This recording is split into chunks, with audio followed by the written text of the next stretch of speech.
No, but like, dude, what What? you're saying, No. you're like, Wait, man. I was joking. Hey, Perception, can I ask you a clarifying question? So you do understand what the world would look like in the 1,000 years of Jesus reigning, right? No, he wouldn't. He doesn't. Heaven on earth. It'd be, Years of heaven on earth. yeah, heaven on No, earth. So it's some of not. the It's not going to be heaven on earth. Well, well, you're there is the 7 years before, and then there's the 1,000 years, and then the beast gets released again at the end. Yeah, I'm aware. Right. It would be 1,000 years of heaven on earth, which means, debatably, like hypothetically, if this happened, then there shouldn't be suffering, right? You would think that if Jesus was here reigning, there wouldn't be well. suffering. That's It's why I not asked going you to that be heaven question. on earth. It's But not that's why going to I be asked you heaven that on earth. question. I don't think there would be suffering. So I feel like where you're trying to lead us to just doesn't really make sense. Well, biblically, during the No, so 1,000-year what I reign, said was, if Jesus was here reigning, people wouldn't want to do abortion. There wouldn't even be a debate Yeah, because I people were misconstrued. having children. Yeah. Yeah, Well, you but said they well, wouldn't be having children? I don't know about that, but abortion. yes. People no, would will. no. I Wait, said guys, hold on, people hold on, hold would on. Wait. Pause real be quick. Pause real having quick. children Hold on, because hold on. there would be no suffering. There wouldn't be a worry about not being able to take care of your Yo, the not host trying to your life talk. partner. Host trying to Hold on, talk. hold on. Yes, sir. The debate is tonight. It's starting in 37 minutes. It's going to be over the topic, which is better for society, Christian ethics or secular ethics, between Wi-Fi gospel and Unquestionable Calvin. Oh, that's a slam dunk, bro. That's a easy. That's a I want to cakewalk be right there there. for that, Wait, man. hold up. Wait, hold up. Man. How are you That's a quantifying these cakewalk. ethics? That Huh? unquestionable Calvin guy is crazy, bro. Do you want to warm up? Do you want to warm Unquestionable up with Calvin, Christian ethics versus secular ethics? Unquestionable Calvin, he has studied the Bible front to back. He is a skeptic. He criticizes Christianity all the time. He has over 100,000 followers. Very prominent atheist in the field. Wi-Fi gospel, biblical, sort of scholar, I guess. Well, I don't know, but he studies the Bible as well. He's a Christian. Wait, okay. Independent researcher. That would be the correct term. Biblical independent researcher. And he's also studied the Bible cover to cover and Wi-Fi gospel. Hella good person. He's honestly one of my best friends. I guess that depends on what you consider Christian ethics, because my Christian Thank ethics you. love other people and serve other people. That's it. That's all you got to do. But other Yeah. Christians have all their other ideologies they tack on to that. Do I look spiffy, guys? Well, Christian ethics, doing good, loving others, it has to be understood through the lens of the Bible. You know, I'm wearing purple for the debate tonight. I was wearing green the It other day. depends, right? Because if you're circular obedience, Looks if good. for instance, my God is the embodiment of love, so I put love above everything else, right? That's my circular logic. So if I worship God with all my heart, soul, mind, or whatever you want to say, and my God is love, right? Then loving others and serving others, it just falls naturally under that. Oh yeah, I'm It has to confused. be Are understood you? through the biblical definition. Wait, Professor, I'm confused. You're not a Christian, right? I'm an agnostic Christian. I believe in the Father of Jesus, but I also believe in the possibility of the demiurge. The demiurge. Nice. Okay, that's interesting.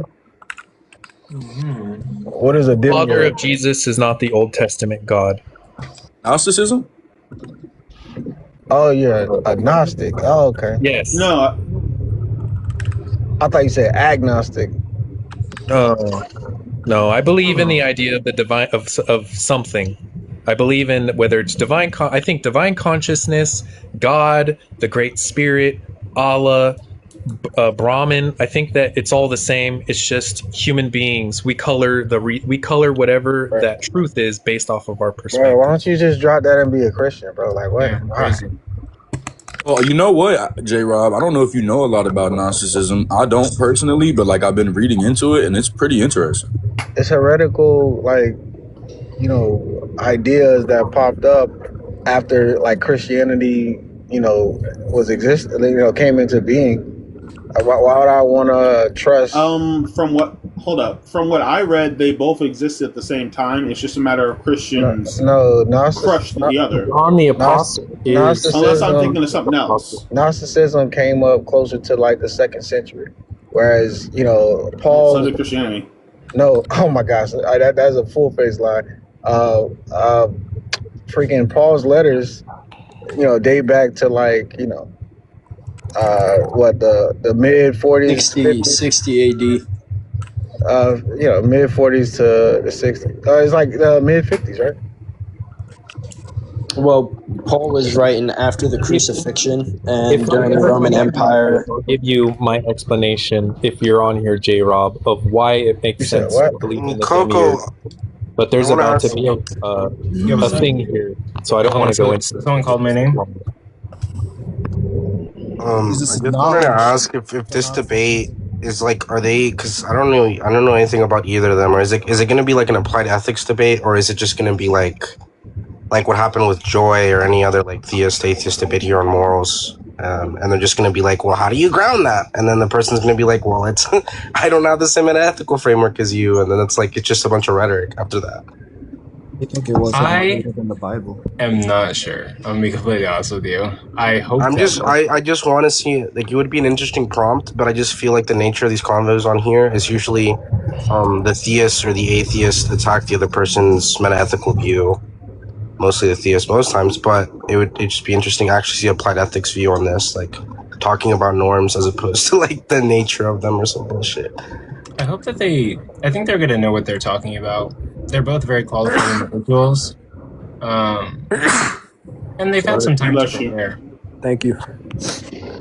But I think that bare minimum, anybody should be agnostic, right? Because as agnostics believe that God is unknowable, and that makes the most sense to me. I'm an agnostic. Or just Well, not unknowable, just It it could be doesn't mean something that that's they. not sure at the time. Yeah, agnostic No, means they agnostic- don't. I'm starting to become like apatheist, bro. I don't really. I don't think. I mean, like, I don't like. I think deism. I'm agnostic toward deism and any form of like bare theism. I mean, I think without any conjunct penalty, anything really telling us about this thing, just a simple hypothesis that there's some mind that created the universe and maybe has some properties. I don't think there's much to quantify whether it being likely or not likely, or is it? But like with major, robust, like religious frameworks, I just say I'm atheist, just because. But I really just don't give a fuck. I don't think any of them are likely or actually the case. But like for the other forms, I just don't really care. Like God is just a unicorn to me. He's just a concept. Yeah, I mean, how do you know that like a religion like Christianity is false? Because you just said you're probability, I atheist. think it's just an IBE. You said what? It's just going to be an IBE using like maybe decisive evidence argument or an argument using some Grimoppy style parody, like hypothesis, any of those. Bro, just give me the argument, bro. An inference is the best explanation, brother. What I've always ran, you already understand it. There's second order. Just give the argument, bro. There's second order brute or like sort of speculative or brute facts explanation in God, specifically about what makes him prefer this world over another over an infinite set. You've already heard it. Bro, I don't care about the jargon, bro. Just give No, J-Rob, you've talked to me. Like, what are you I've given you my argument like 10 times. I'll give it to me again. Okay, listen, right? So supposedly God, right, instantiates the universe, yes? Okay, God he has omnipotent, correct? Yeah. He has an infinite set of worlds in which he can instantiate, correct? Okay. Now, he instantiates one over a plentitude of them, right? And particularly when talking about theoretical virtues, especially in worldview analysis, we're looking at everything, right? So when usually like people run the fine tuning and they say, well, the God explains these concepts. But my question is, what about God explains these constants, right? And one in particular explains these constants over any other constant or any other form in which life could exist or any of us could exist, right? And there is none. It's a brute preference or your necessitarianist. That's functionally how it operates when talking about classical theism. And this refutes Christianity, how?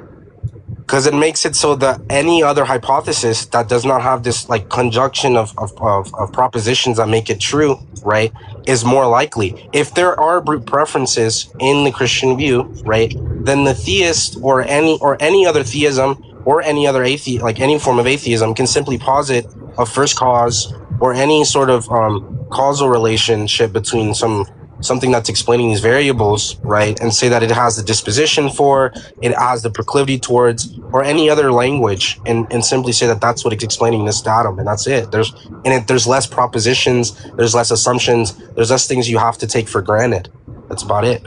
So I don't get, like, this is why I sorry for calling you a Phil, bro, but cats that's like so like deep into philosophy, how does this stand in front of like, hey, Jesus just rose from the grave? Like, yeah, I don't think Jesus rose from the grave. I know you don't think that, but I'm just saying, like, if we have evidence, that Jesus did rise from the grave, like, why do you think this argument somehow? I don't think we do. I mean, obviously, I didn't ask you that, right? I'm asking if there is evidence to suggest that he did rise from the grave. Well, evidence comes easy, right, J-Rob? That's like the whole point. Oh my God! If there's good evidence, if there's good evidence to suggest that Jesus rose from the grave, how is this argument somehow like refuting, the Christian, Is there more evidence for Jesus coming back from the grave than there is evidence for any other sort of explanation for these, like, this particular thing? Yes. Is it? Yeah, I would say yes. Okay, so you'd say it's more expected that a man rose from the dead that then or over a cult leader simply having ideologues and sycophants and then any form. Yeah. Given what priors? What priors do we have on this particular type of phenomena? Besides anecdotes. Yeah, so we have prophecies, we have billions of experiences. Well, J-Rob, you and me, I mean, I've heard you debate people, like, actually people that are well read on this specific, like, field, and we both know damn well that, like, this consensus historically is that there are no prophecies. The majority of the gospel is anonymous. Yeah, the Old Testament is. Well, let's actually. The gospel. No, we even know some prophecies. I could show you prophecies without even using any New Testament document. I think there's. I can show you how it was fulfilled. Okay, go ahead. I mean, Daniel chapter 9 teaches that. Daniel is not a good one because there's actually a cutoff from the historical. There's a cutoff where they actually find writings of the prophecies which happened after the prophecies actually happened. So what are you talking about? They claim to be prophecies in the writings, but then when they actually date the writings, they come after prophecies. That's false. What are you talking about? Go look at the Bible. Bro, okay. What is the oldest manuscript that we have of the prophet Daniel? I'm not saying all the prophecies. I'm just saying. Okay. Well, I'm talking about Daniel chapter 9. As a matter of fact, even on the surface, your claim is just false, right? We have the Dead Sea Scrolls, which show boom. I mean, J-Rob, are you familiar with like a token type distinction when talking about assumptions? We have the Dead Sea Scrolls that show that these were written prior to any of these events. But the Dead Sea Scrolls are the dead giveaway. I'm saying, are you familiar? Like maybe this will make you understand, like, particularly why. And I'm J-Rob. You I feel like people are really rude to you a lot of times just because, like, I don't know, but I'm trying to be real. Like, you know damn well there's plausible deniability, right? There's a good amount of plausible deniability within the historical record and of whether or not Jesus resurrected. No, there's actually none. No, that's McClung. I'm not talking. I know J-Rob more than I know you. I'm just talking to J-Rob because I feel like he'd be intellectually honest. There's enough plausible deniability for a skeptic to then come to the conclusion that there is a big chance that maybe Jesus did not resurrect. Obviously, that you can go opposite way, right? And it's based off intuition when talking about priors, right? And I just want to elucidate maybe why a lot of atheists would use this type of argument, specifically with like token type assumptions and the difference between them and the types of things that come with a type assumption as opposed to a token of it, right? We're not familiar with any type of event where anyone resurrects or there's this divine nature or this supernatural phenomena.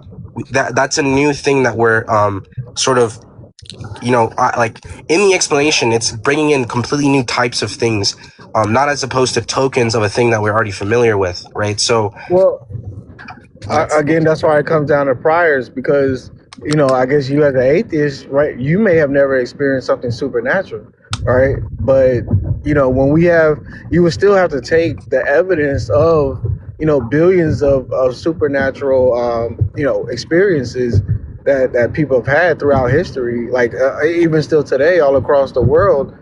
People are consistently having experiences that they describe as supernatural, associated with the Christian God as well as other. Yeah, well, you don't want to, but the thing is, you don't want to clean. Like, look, appeal to consensus, right? Like me and you both know that there's moments in which it's virtuous, right? You can appeal to consensus and it be virtuous in light of you maybe appealing to some people who have more access to the valuable information about the topic, right? Like if we're talking about physics and I have 4 physics buddies who then I bring up and then they confirm to you what I'm saying or something, that's enough weight to then say, well, these people are physicists. They might have more access to knowledge on physics than me.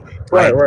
And so when looking at the type of appeal to consensus you're making here, it's one of, it's just a general human phenomena thing, right? But if this thing can be explained, and it's fairly readily explained, with, I wouldn't say, J-Rob, that you think that all people who claim that they're having supernatural experiences are actually having supernatural experiences, right? Yeah, of course. A lot of them probably aren't, and you'd say a few of them are. And I'd be charitable and say maybe some of them are, right? But the thing here is though, right? It takes a much larger type assumption even then to assume that out of the most easable explanation for all of these is simply that it's natural, right? Some natural phenomena of our psychology, because we have hyper agency detection, right? We want, when we if we ever go outside and we hear something cracking the bushes, right?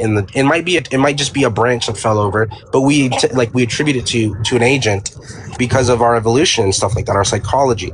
And so it seems readily there's an explanation for this naturally, so it doesn't seem like the atheist is compelled to make that assumption. Oh no, because just saying that it's natural doesn't actually explain the data, right? You can't say that it's natural when there's no natural explanation for the data. Well, a natural explanation would just be a mechanistic explanation, right, Jerome? You'd agree with that? What do you mean by that? Like the mechanism by which it's sort of coming to be, as opposed to maybe some teleological explanation or something like that. I don't like the how something is as opposed to the why something is, if that makes sense. Well, no, it's neither how or why, right? It's like no, that natural like it's going to be obviously it's going to be a supernatural source that affects the natural.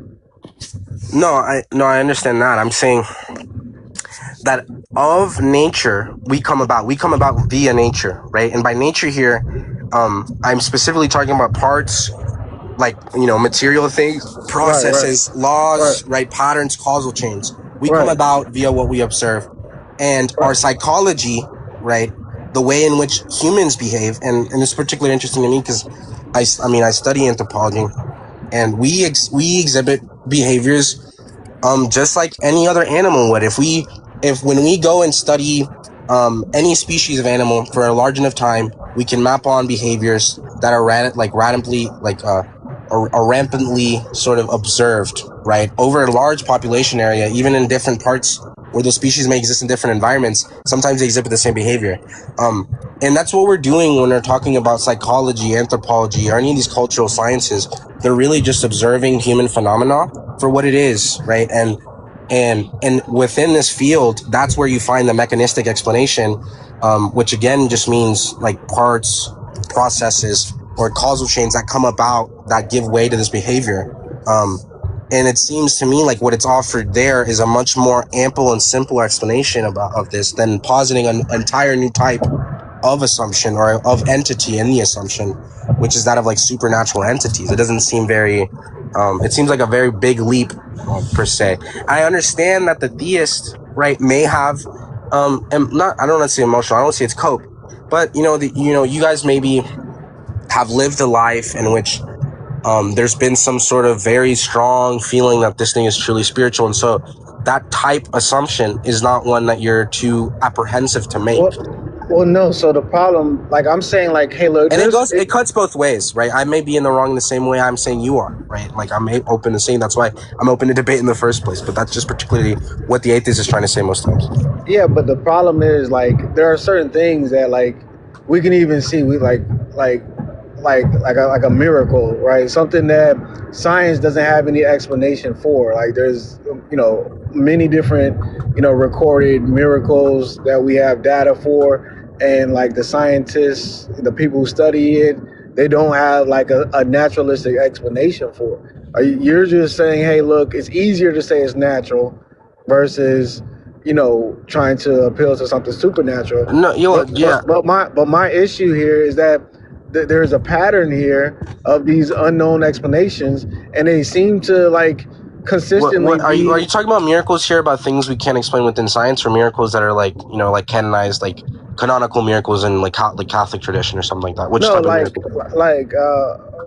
Let's say somebody was healed of an illness that like we have no other examples of a person being healed, where all symptoms are removed and, there's no like, cure or, there's no, like surgery being done or no. Well, yeah, but I mean, I feel like that's a misunderstanding of the endeavor science is trying to go upon whenever it's inquiring on these things, because the majority of scientific facts are provisional, right? So specifically because they want what scientists are trying to do is across new evidence maintain maybe a same structure or maintain certain invariance in their theories and things of that nature. But when introduced with new evidence, say like there was a fact about this specific disease that it had a 100% lethality rate, and then there was an exception. Well, and now it's tasked with the scientists to explain this exception, and sometimes they are not able to, right? But then I still do not think that that's like levity towards God. I mean, that's ridiculous. Well, yeah. So the issue is like when we see a pattern of these type of like experiences that are connected or associated with either the Christian God or someone who practiced some type of witchcraft or something like that, right? How is that not going to be probability raising in regards to the theistic view? I mean, of course it would, right? But whether or not in some like analysis of this, that evidence would be weighed enough to sort of posit it being more virtuous than atheism, I just simply do not agree. I think that like you have to make many more type assumptions. But that's what I'm saying. The world, absent of experience, right? Do you mind if I ask a clarifying question real quick, J-Rod? So earlier you mentioned that like most people who say that they're having a supernatural experience probably aren't, but you'll grant that maybe a few of them are, right? Yeah, no, I was saying I'd be charitable and say that. Be charitable. Like maybe there's a possibility in some instance where they may I forgot to pounce on that because all it takes is one. No, I understand that all it takes is one. I'm saying that there are none, but I'm saying I'm open to the possibility when talking about, if I just said outright there are none, then I feel like the conversation kind of dies there. But if I say that I'm open to being convinced that there may be one, it's a little different. That's sort of what I'm saying. Wait, so in the case of a response to ISO's point, because it fits in perfectly. Why would you guys ever assume that something you don't know the cause of is supernatural or miraculous? There is 1,001 things that I can rattle off that I know that you guys don't, and we would both agree that none of those things are supernatural just because you guys don't know about it. You can't create a pattern of ignorance, J-Rob. That's not a thing. That's why it wouldn't increase probability because you're just creating a pattern of ignorance. Fair, that's not what I said. So you asked the question. You asked the question. Why doesn't a pattern? Hold on. You asked the question. Why doesn't a pattern of these events that are related to supernatural and miraculous things increase the probability of a God? Right. And the reason is because you can't create a pattern of ignorance. It doesn't make sense. I didn't say a pattern of unknowns. I said a pattern of things that are scientifically unknown, right? But they're connected. They're connected to a particular spiritual agent, right? So like if I prayed, hey, Jesus, heal this person, and immediately they're healed, okay? And then I go down the street and I say, hey, Jesus, how is that spiritual, J-Rob? Can I finish? If I say, hey, Jesus, heal this person, and then immediately they're healed, all right? There's going to be a pattern here of when I invoke the name Jesus, right? that these people are healed. That's Really? going to be a pattern. No, right? it's not. But there's no scientifically. There's going to be an unknown, right? These are unknowables. You genuinely don't think if that was replicable that's a pattern? No, I wouldn't. Saying the arbitrary sound Jesus and then someone being healed is absolutely not a pattern of miracles. And I can tell you 1,001 reasons why. I think he's stipulating within the hypothetical he's trying to give that this would be a pattern that's being observed. So maybe I'm telling you, even if it was a pattern saying the sound Jesus, which is arbitrary in English, and then someone was healed, that still would not be a miracle. Just to be clear. No, it wouldn't be a miracle. He's saying, I mean, when you would imagine. I don't know how to say your name properly. You can just say one, yeah. Well, yeah, one. You would imagine, right? And this is going to be like perspectorial, right? So I'm going to try to make you in the shoes of yourself. If you had a new theist friend and your mom and your brother and then your sister all got sick in like the same time span, and all with like, and just follow the analogy, it's gonna be crazy, right? But you would agree that it's gonna be like maybe it's gonna make you lend more credence to the view is if that they all had terminal illnesses in like in a consecutive order, and each time the doctor said that they were gonna die, and until your friend started praying for them, they started getting like it was something you could recognize, right, or connect the dots between. That would be motivated, like intrinsically motivating to you, right? No, it wouldn't. I'm telling you the reason why. I feel because like there's no. I'm literally going to explain the reason why. There's no reason to believe that some supernatural cause is more probable than any unknown natural cause. Natural causes will always be more probable because you don't have to assume an entire different modality of thing. Something like the supernatural. I mean, wait, hold on. Let me finish the point because you just made the point, and then like right. I'm telling you, even if someone's verb, like literally saying the sound Jesus, which again is entirely arbitrary, healed every single person alive, there is absolutely no reason I would give that any. It's like when people thought Zeus existed. At no point was lightning a miracle just because we didn't know about it. So even if every person was healed from the sound Jesus, I would have more probability that making that. I want to be honest here because I think you're missing the spirit of what I was trying to tell you, which was just absent. I feel like we don't, I mean, I don't know if you do, right? But when I operate in the world, I love philosophy and I love, conversations, but I don't, if this were to happen, if I were to see someone say Jesus and then everyone in the hospital got cured the next day, right? I wouldn't then go, is this probability increasing to the theism? And if then, what are my priors and what are the theoretical virtues? No, I would just prima facie say, oh wow, that is probably something that would make. That's naive and silly, and science doesn't do that. No, it's not naive because the way in which So what exactly would it take for you to grant the type assumption? Of what?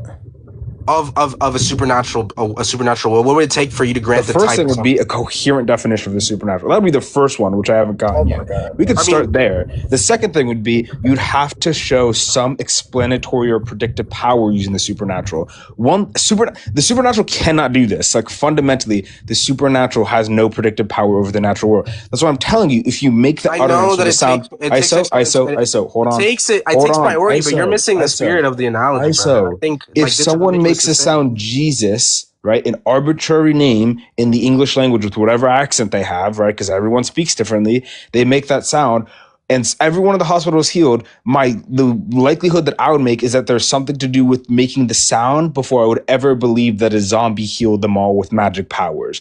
There's literally more coherent. Hold on. That's more coherent than believing that there is some supernatural force that for some reason is attached to the vocal cords vibrating in your mouth. That is. Can you describe what the supernatural is?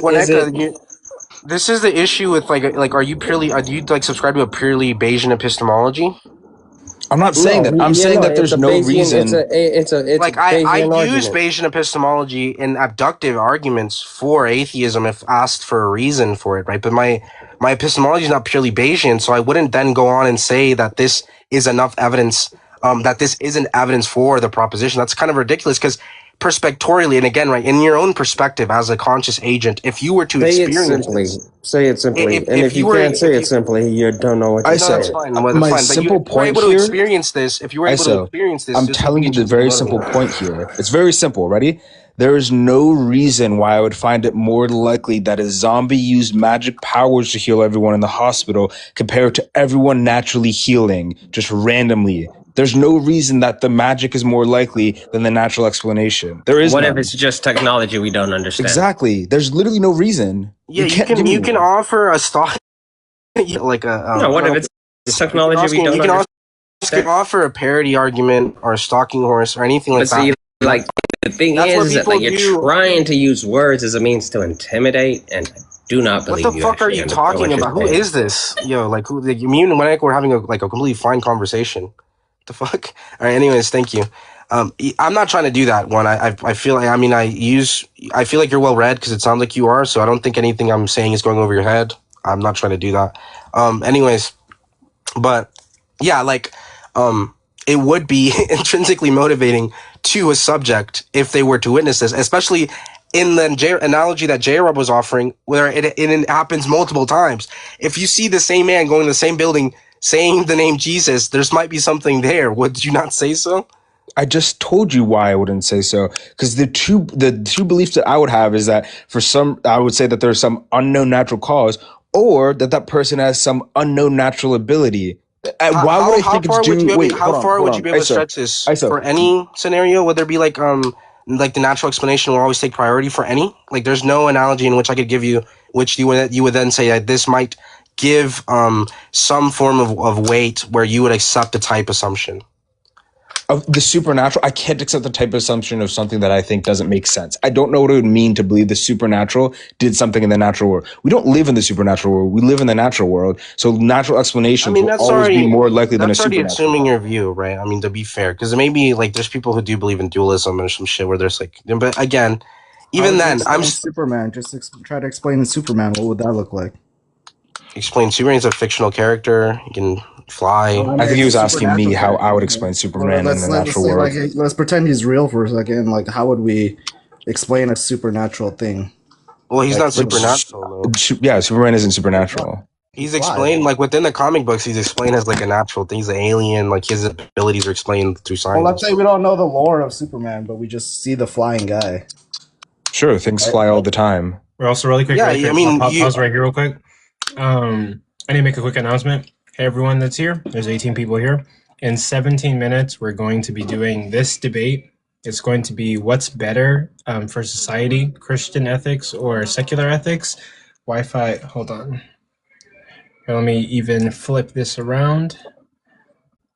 It's going to be Wi-Fi Gospel versus Unquestionable Calvin. So if you guys want to help out the live and push it to the algorithm, just tap your screens like the live.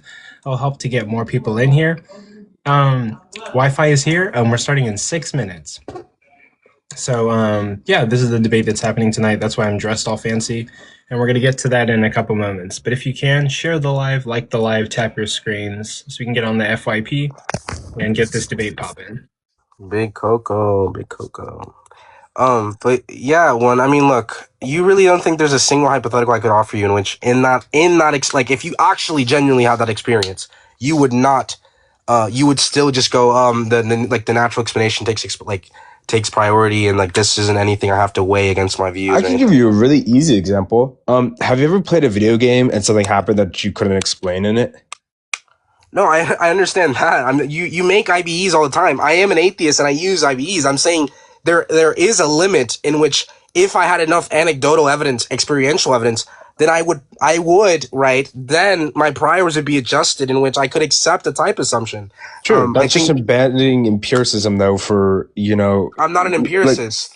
I know, but I'm saying this example, I'm like a classical pragmatist in some sense, like a perspective. I know, but I'm saying at this point you're abandoning like empiricism. Like, I'm not saying you're an empiricist, but you're abandoning what you've known, that things happen naturally and not supernaturally, just because of like that's just saying I believe in God because of personal experiences. That's my point. I mean, I'm not saying you have to be for this case, but I'm saying just because you see something you can't explain using empiricism, why would that lead you to a supernatural belief? Well, I mean, empiricism, right? Like. It's not a metaphysical. Well, again, like empiricism is not. It's not a metaphysical thing. I'm not saying it is. I'm just saying I'm taking it that you nothing in empiricism. Nothing in empiricism says there are no supernatural things. It's just saying that I know knowledge is granted through experience, right? Like, I know. What I'm saying is you're abandoning the knowledge you have based on experiences. Things don't happen supernaturally. You're an atheist, so you don't believe things happen supernaturally, right? That's as far as I understand it. So you're abandoning your knowledge based on I've experience. had those experiences, and I've ran into ghosts. I've seen demons, but as an atheist, I'm not arguing I faith. I'm not arguing those type of experiences. I'm saying like in the case of what J-Rob was offering, right? Where it sounds no different to me. Like he's saying he prayed to God, he heard a prayer and answered. I've had those. No, I mean, well, more so just inclined to say that like maybe you see the same guy praying in 5 different hospitals, and all of them are cured. Everyone in the building is cured after the guy prays for them, and everything. You're just saying there's some amount of. You're literally not ignoring the argument. There must be some. There must be. Are you a fallibilist when on your epistemology? Yeah, I mean, I think it's there must be some. Even if you're Bayesian, like even if you have Bayesian epistemology, if that's your sort of commitment, right? There must be something that which would update your priors enough to sufficiently grant the possibility of supernatural things. No, I would never say I don't know. Therefore, I think it's religious. No, it's not, and not even an argument from ignorance. Because when we're talking about Bayesian like epistemology, right? It's not purely empirical in that sense. It's talking about what best accounts for the evidence, right? How expected was the evidence prior to the thing happening? All these other things, right? But I'm telling you, a natural explanation is always more expected than a supernatural. How could it not be the case? Yes, but it doesn't mean that in every case the natural explanation is better. Like that's what I'm saying. There could be a case in which they could pause an explanation which has supernatural entities and it be better. Can you tell me? Yes, I'm saying that's possible. I just haven't heard of a case there that's happened. Listen. All right, and you can run a stalking horse in which aliens are the type of thing that explain this, and you can run ad hoc, post hoc, and you can say there's parity because there's like conception, there's like speculation in my explanation or something along those lines, all right, which I have done. Person needs to drop. Just one person. I'll drop at 8 or whenever the next hour is. 8, yeah. But yeah, anyways, I would say that like there is enough room there to then grant the type assumption. I think it was ridiculous to not say so. Like if it were the case that you walked into your house and you saw the sandaled man, you saw Jesus Christ in your living room and alive, and he gave you he grants you knowledge. Or he not that's a little too that should be stipulated that would be true then.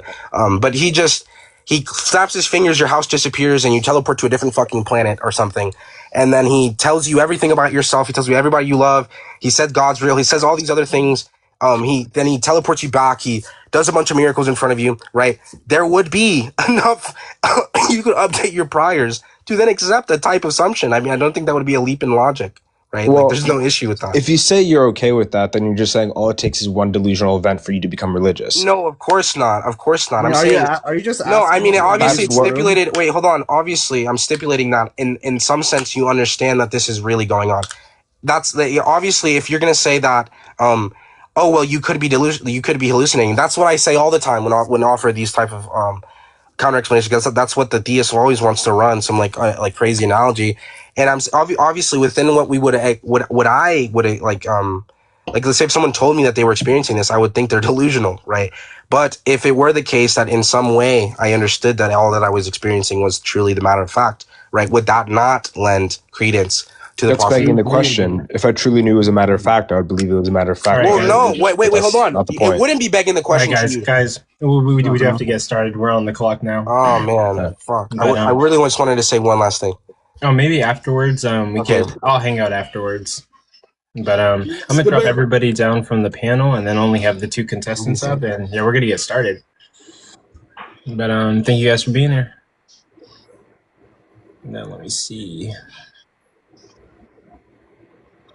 Disconnect, and then. But yeah, Wi-Fi Gospel. Thank you for being here. Yeah, thanks for having me, man. And Skits is wrong, dude. Pringles were always trash. Pringles? Yo. Pringles are like my favorite. Can you guys hear me, by the way? I don't have a headset, so hopefully it's okay. I can hear you. Can you guys hear me? I don't have a headset either. Yeah, I can hear you. Booyah. Yeah, I can hear everybody. Yeah, I can hear you good. Okay.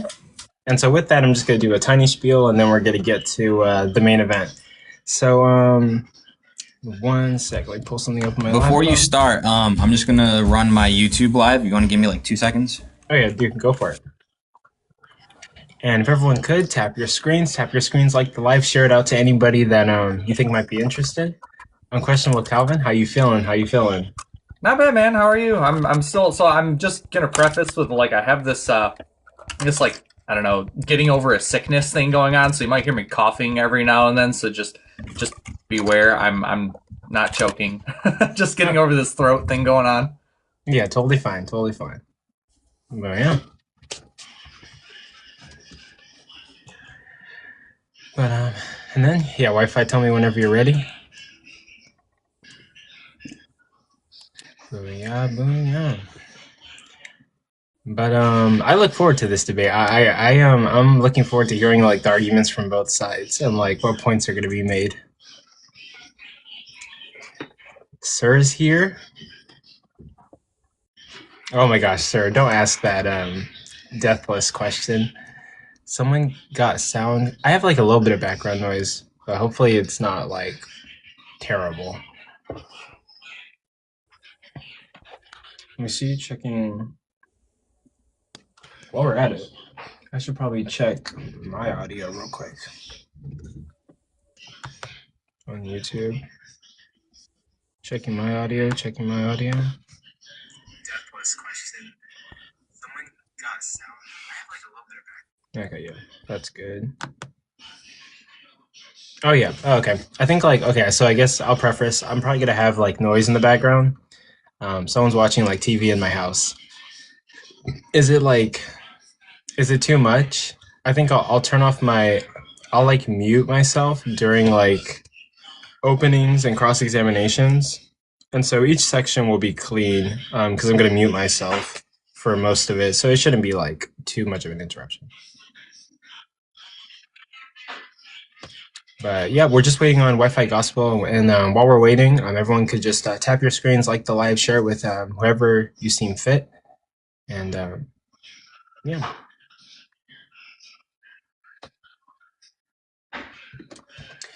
Is noise can? Oh wait, actually, let me. All right, we should be good. Okay, bet. Let me. Okay, cool. I do have like a remove background noise feature. Does that help? It's still there a little bit. Yeah, I don't think it helps too much, honestly. Oh, okay. But cool. I guess with that we're gonna get started. But hello everyone. There's 29 people in here. Thank you guys for being here. This is Coco Mania, the Ethics Dilemma. It's going to be one of the events that I host by myself. I also host events on Day of Debates, but those are like Day of Debates events. Tonight we have which is better for society, Christian ethics or secular ethics? It's going to be Unquestionable Calvin versus Wi-Fi Gospel. They're going to be debating today, and the format for their debate is going to be they're going to have 4-minute openers, then they're going to have a big 44-minute open dialogue period, and then 4-minute closers. It's going to be like a 1-hour debate. I really appreciate you guys being here. In regards to gifts, if you guys have any spare change, I know we're kind of like in a bad economy right now.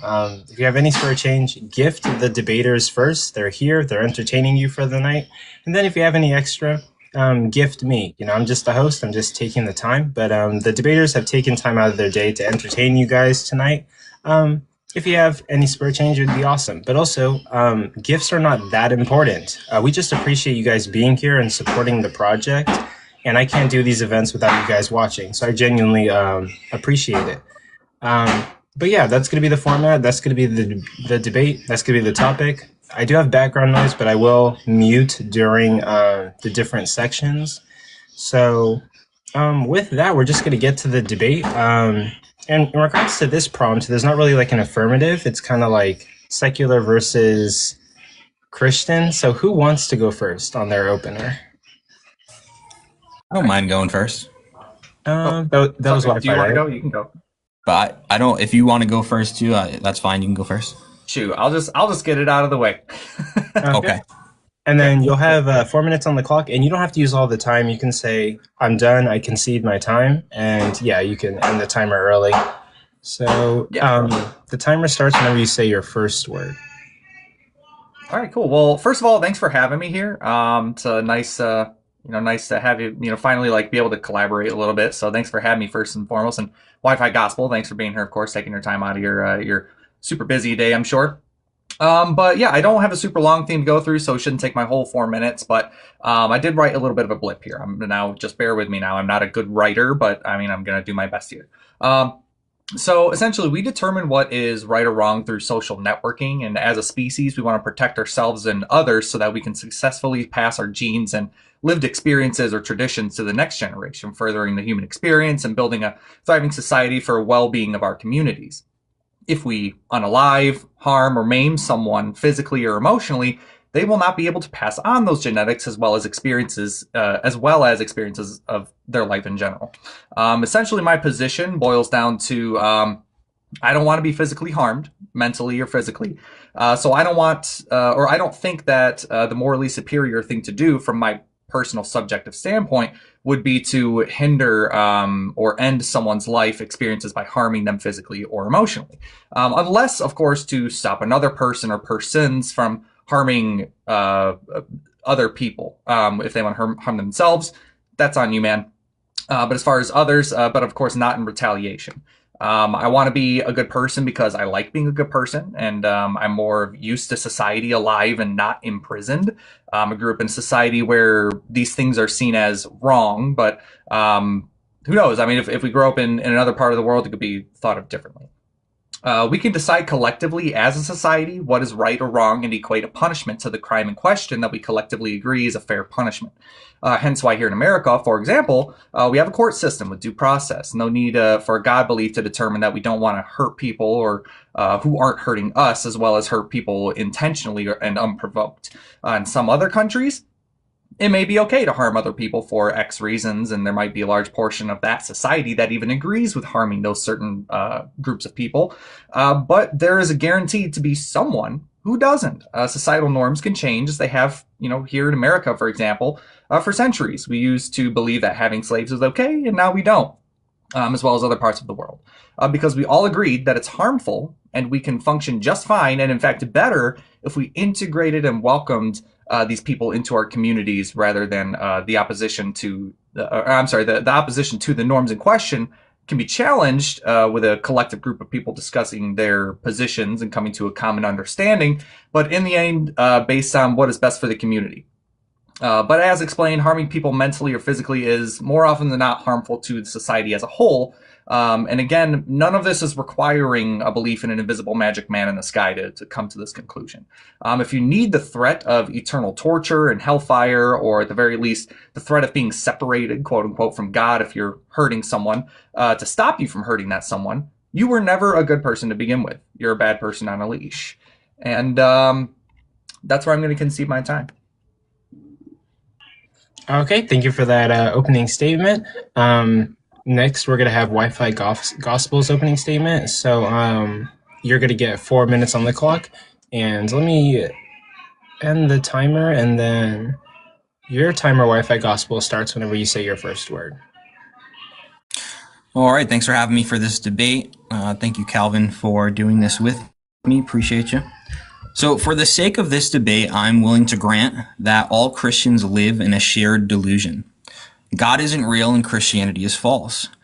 However, even if Christianity was completely false, totally made up by humans, and the God of the Bible was inconsistent with his own moral code, loved slavery and G-side, and just generally liked to fuck with people, Christian ethics would still be better for society than secular ethics. And how so, you might ask? Fair question.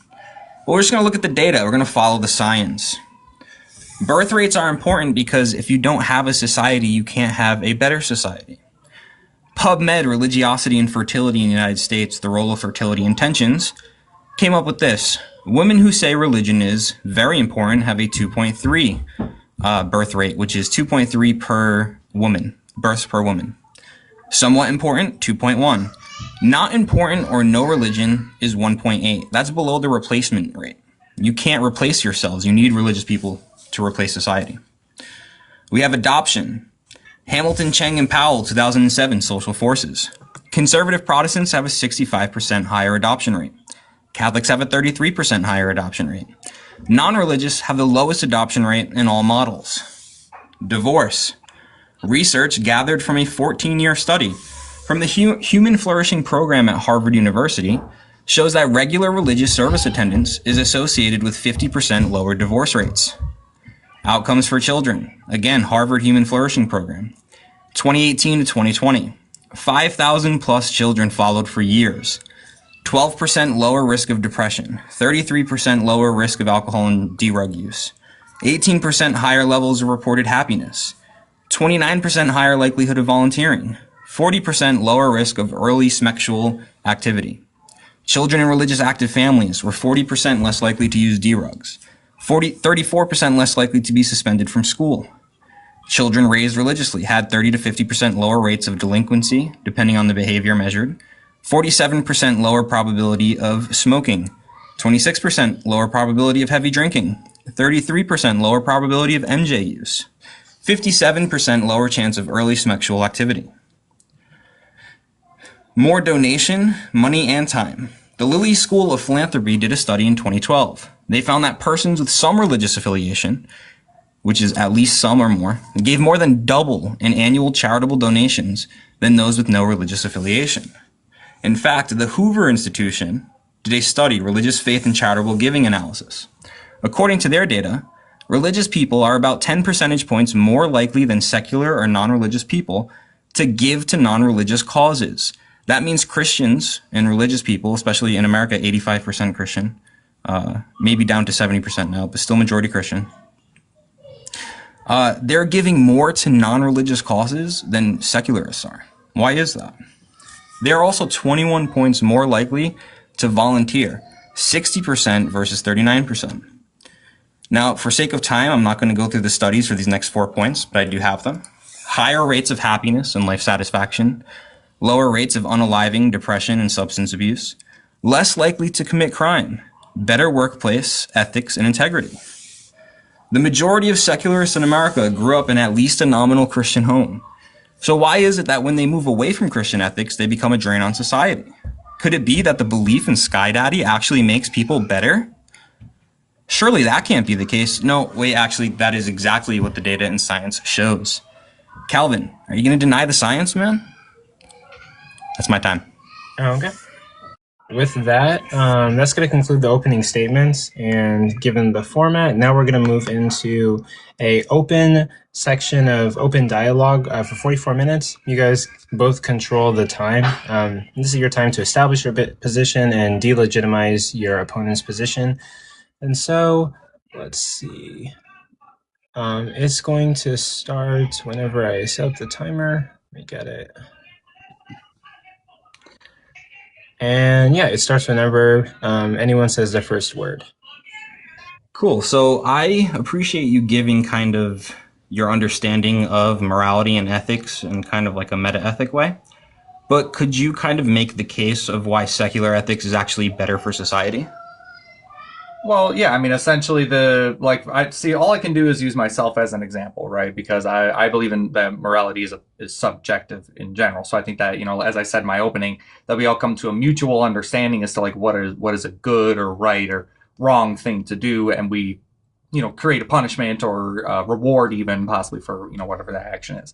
But yeah, that's kind of where I come from. So like I'm not doing things because I'm scared of, Sky Daddy. I'm not doing things, not even necessarily for my own benefit. I help, an old lady open the car door or whatever, just because I like doing that for people, right? Not because, I'm scared if I see that happen and I don't do something about it, that something bad might happen to me or my family or my, my kin or whatever.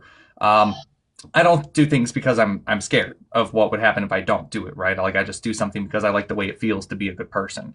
And yeah, so that's kind of where it's coming from. Yeah, but how does that make society better? So bottom line is I think that believing in Sky Daddy is not going to be beneficial to your well-being in the end. I think that overall we can rationalize better and come to reasonable, realistic conclusions on things, using science for, the big word science or whatever.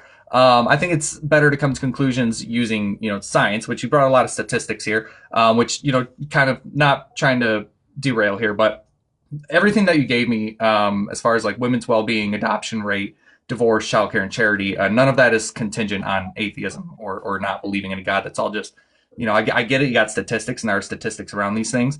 But that it's not, none of these things that you gave me are because of atheism, right? There's no way to demonstrate that correlation equals causation.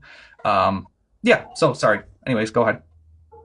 Yeah, so I mean, all I really heard was that it's kind of anecdotal, that you just see in your life that based on what you've experienced, you think that not believing in God leads to a better society. Is that true, or did I mishear you? I mean, so again, subjective. Yeah. So everything that I'm going to give you today is going to be just quite literally my personal opinion. And in my personal opinion, I think it's better to treat others the way that I want to be treated. I think that it's going to not be the objectively better thing to do to, use the Bible to hinder other people's life experience, and not have them have an enjoyable life experience, right, by using the Bible to do so, because I don't think that the Bible is a good instruction manual for how we should be living and conducting our lives and treating other people. Okay, so now, do you think that people generally act based on what they believe? Belief informs actions. Yes. Cool. Okay, so why is it that with all the stats I gave, people who believe in Sky Daddy are objectively better for society based on the statistics I gave? Because they're scared of if they're not. So? Right. We grew up in a society that a lot of the government policies and societal norms that we experience are based on the Christian faith and, Christian traditions, as well as Jewish traditions. And so a lot of the things that, we collectively have agreed that is, good or bad was, somewhat based in Christianity, right? But obviously there's the separation of church and state. I gotta keep religion out of government, right? But the thing is you can do all these things. You can treat others the way that you want to be treated. You cannot support G-side or grape or slavery or any of these things without, being scared if you do, right? You don't need to. The whole thing with the God belief, right, is the fear aspect being held over you. If I don't hold the door open for this old lady, I'm gonna get punished for that, right? So there's no fear aspect, right? And I'm just, exactly. I feel like objectively as a society, if we just work together and do things to better advance our knowledge of, society and, how we should function as a society, that, not including a God concept in there would be better. Yeah. Yeah, I mean, that's fine. But just because someone, say the only reason that Christians do better for society than seculars is because they're afraid of hell or they're afraid of God, who cares? They're still doing better for society, right? Kind of, not really. So that's when it gets down to, right, what you look at as being, this is where it comes back to the subjective morality thing, right? So you look at the Bible, right? And, okay, so where am I going to go with this? So yeah, the Bible promotes, slavery, G-side, grape, you name it, right? Promotes all of it. And if you're using that belief, right, you can take the good bits and pieces from the Bible. I don't deny that there's good things like the Bible and that Christianity teaches. But you can do all of those things without the God part, right? Because the God part has supernatural connotations. It's basically being a good person without the supernatural baggage, right? Or the guilt baggage or the fear baggage, right? I'm just being a good person on my day-to-day because I want to. And I think that functioning better, cool, you're great, you're a good person because you're a good person on a leash, but that's scary, right? Sometimes that leash can get real short, sometimes that leash can break.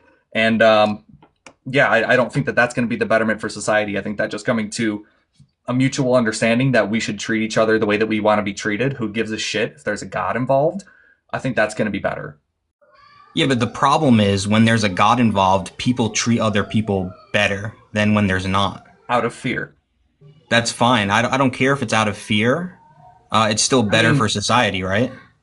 I mean, I'm that's cool that, you're not, concerned with that. I mean, I'll be honest. I feel like I feel a bit sorry for you, for, being a good person only because you're scared. And it does, scare me because what if one day you do start to deconvert, right? What if one day you read or see or experience something that starts to turn you the other way?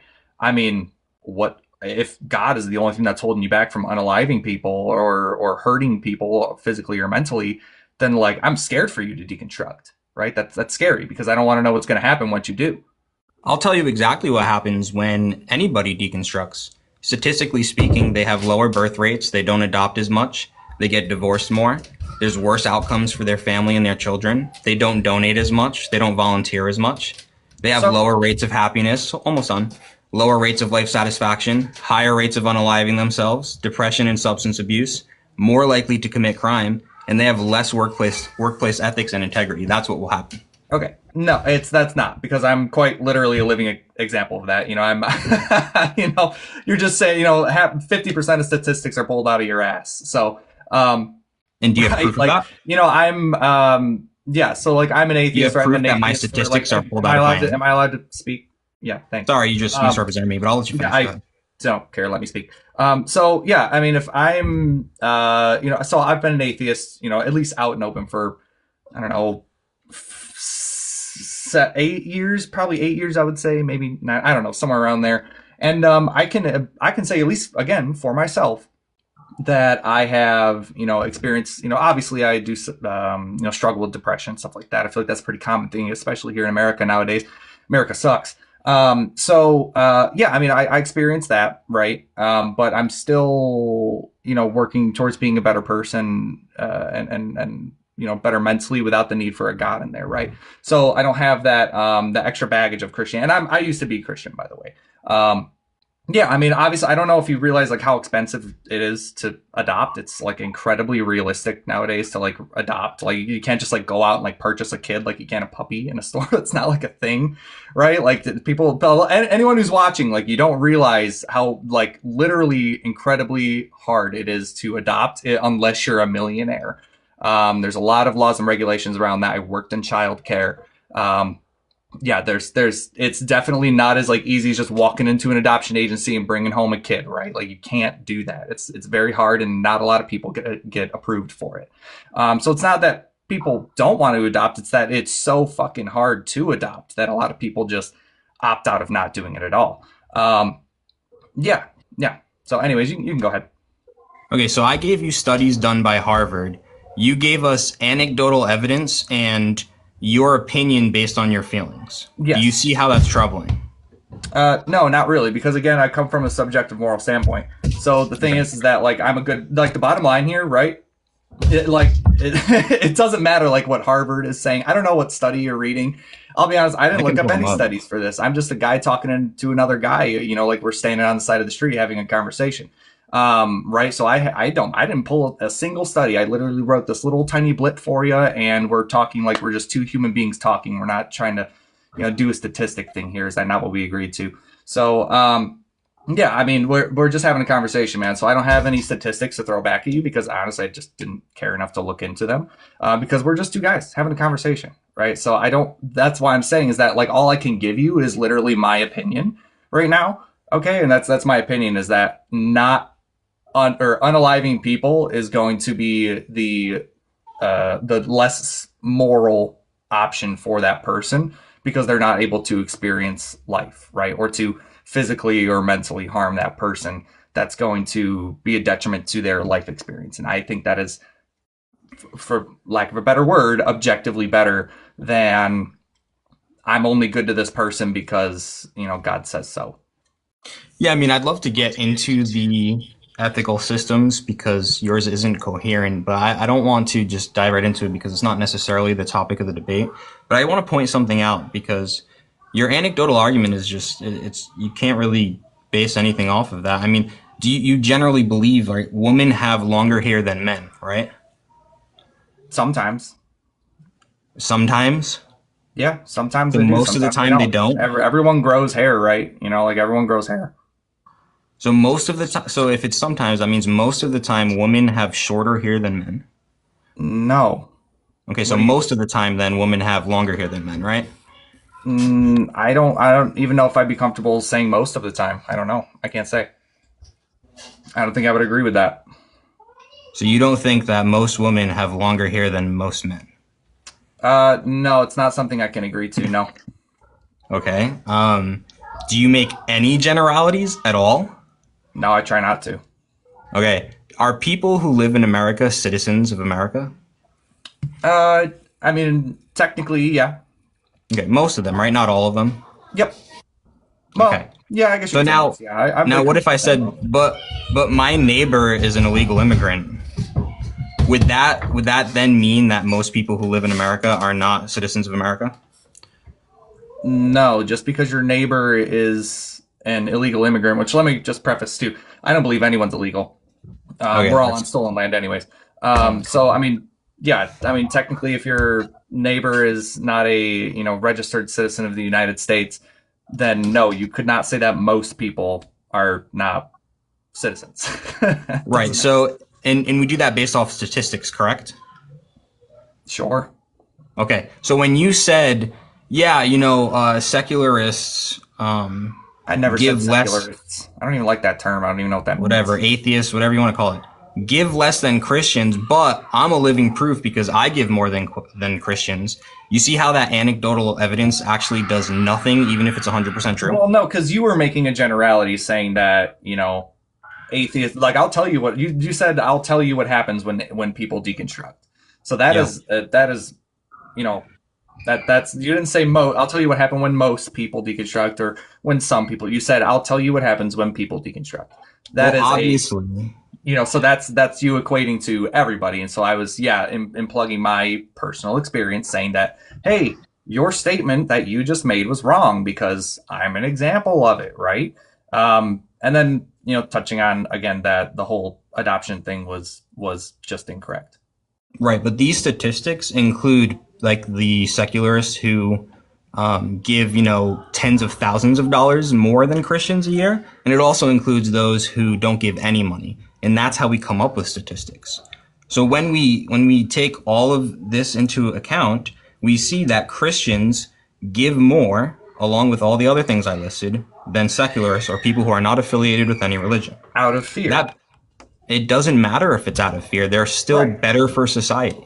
And see, like, that's the thing that I think we're getting lost on, is that, like, genuine, like, if there's not really so much more we can go to. If you're doxastically close to the conversation, you're going to say, God, like, yeah, okay, all the Christians, let's say all Christians, right? Just for the sake of this analogy that I'm using, they're only donating and adopting and not divorcing and, promoting women's well-being, whatever, childcare, because they're scared of God. Like, cool, that's great. But, like, in the bottom of that's great. Like, we can agree that, like, being a good person, in general, whether a God is telling you to do that, whether Krishna or Allah or whoever is telling you to be a good person, and do good things for other people, I really don't have a problem with that. Really, I genuinely don't. It's just the problem being that there's other extra baggage that religion comes with, that comes with those beliefs, like treating certain people well and not treating other people the same, right? Like, the Bible never condemns slavery, right? So if we're using the Bible for treating other people the way we want to be treated, right, we can't use the Bible, because, I mean, the Bible's literally talking about how you can purchase and own slaves for a certain amount of time, et cetera, right? So that's why I would say that, like, cool, you can treat others the way that you want to be treated, but you're going against, like, the core belief system of the religion that you're supposedly following. So, like, you're actually being a good person using secular ethics rather than the Christian ethics, because, the Christian ethics would force you to own people as property, for example. So if somebody lives by Christian ethics, then they would have to own people as property? Yes. Okay, so where in America are Christians owning people as property? Exactly. It means that just they're bad Christians. So that's where I come from. Like, you cannot follow you cannot follow Christianity the way the Bible says. You can't. Okay, you see how in America without being imprisoned or unalived. I can pull up the quotes if you want, because I don't have them exactly here. But there were tons of atheists in communist societies who literally believed that eradicating religion by the sword was going to be best for society. Cool. And is that a secular ethic? Man, like, we can name off wars that, so the thing is that there's never been a war in the name of atheism. That has never been a thing. I would love to see you name one. But there's been plenty of religions or wars in the name of God. I mean, there's dozens, if not hundreds, that have major wars. So there's never been a secular society that has gone to war. No, I didn't say that. I said that there's never been a war in the name of atheism. No. Yeah. So would it be based on secular ethics if it was a secular nation? No, not necessarily, because I don't think that politics ethics? and secular ethics are technically the same thing. So some people can, start wars over money, right? Like material things, right? But they're not fighting over, I don't believe in a God more than you. Like that's not, or like your God is dumb and it doesn't real, so therefore war, right? Like that's not like a thing. That's never happened. So does secular ethics have any sort of beliefs about money? I mean, objectively, genuinely couldn't tell you, honestly. I really, because I mean, I don't think personally. I mean, again, just my opinion off the fly. No, I don't think that it does, because I mean, money is not secular, right? Like money is money. So I can be a thief and live by secular ethics. Yes, and you can be a thief and live by Christian ethics. Well, not if it goes against Christian ethics, right? So that's, again, like, yeah, right. Like you can not own slaves, but you can still live by some Christian ethics, right? But you just are you're cherry picking the ones that you want to follow and believe in. Okay. So just to get back to the topic here, other than Calvin says so, why is secular ethics better for society? Because it promotes the well-being of other people outside of believing in God, because God says so. Like, okay, again, so secular ethics, the things that secular, quote unquote, secularism or secularists, that weird word that you like to use, using reason and, I can't even think of the word that I'm thinking of. Yeah, they're using reason, right, to come to a conclusion on what is better for their society. And nowhere in there is a God plugged in there. But you, or Christians at least, feel the need to have the God plugged in there. And I'm not seeing the necessity for it. Because if you add the God in there, it just adds more baggage that you're unable to substantiate. Okay, that's fine. So basically, if you believe in something that's false, right, that's made up by humans, then your ethics can't be good? I'm sorry, can you restate your question? You're saying that even though, based on the studies I've given, Christians are better for society, if you grant me those studies, you're saying that because of the baggage of a false belief in God, those ethics would still not be good for society, or are not better than secular ethics? Yeah, so I didn't necessarily say that. So like Christians donating and not divorcing, even though I'm sure, sorry, not to diverge again, but the whole divorce rate thing kind of drives me crazy too, because the whole thing with like Christianity is like there's a lot of kind of negative connotations behind being divorced. A lot of people will stay in their marriage because they're frankly scared to leave or unwilling. They're scared of what's going to happen if they leave, whether it's physical or emotional pain, or even financial pain. So that's true for everybody. They stay with their spouse just because God says so, and that's true for everybody. That's not just true for Christians. To be a good God-fearing Christian woman, you shouldn't be divorcing your wife, so you should just put up with it, right?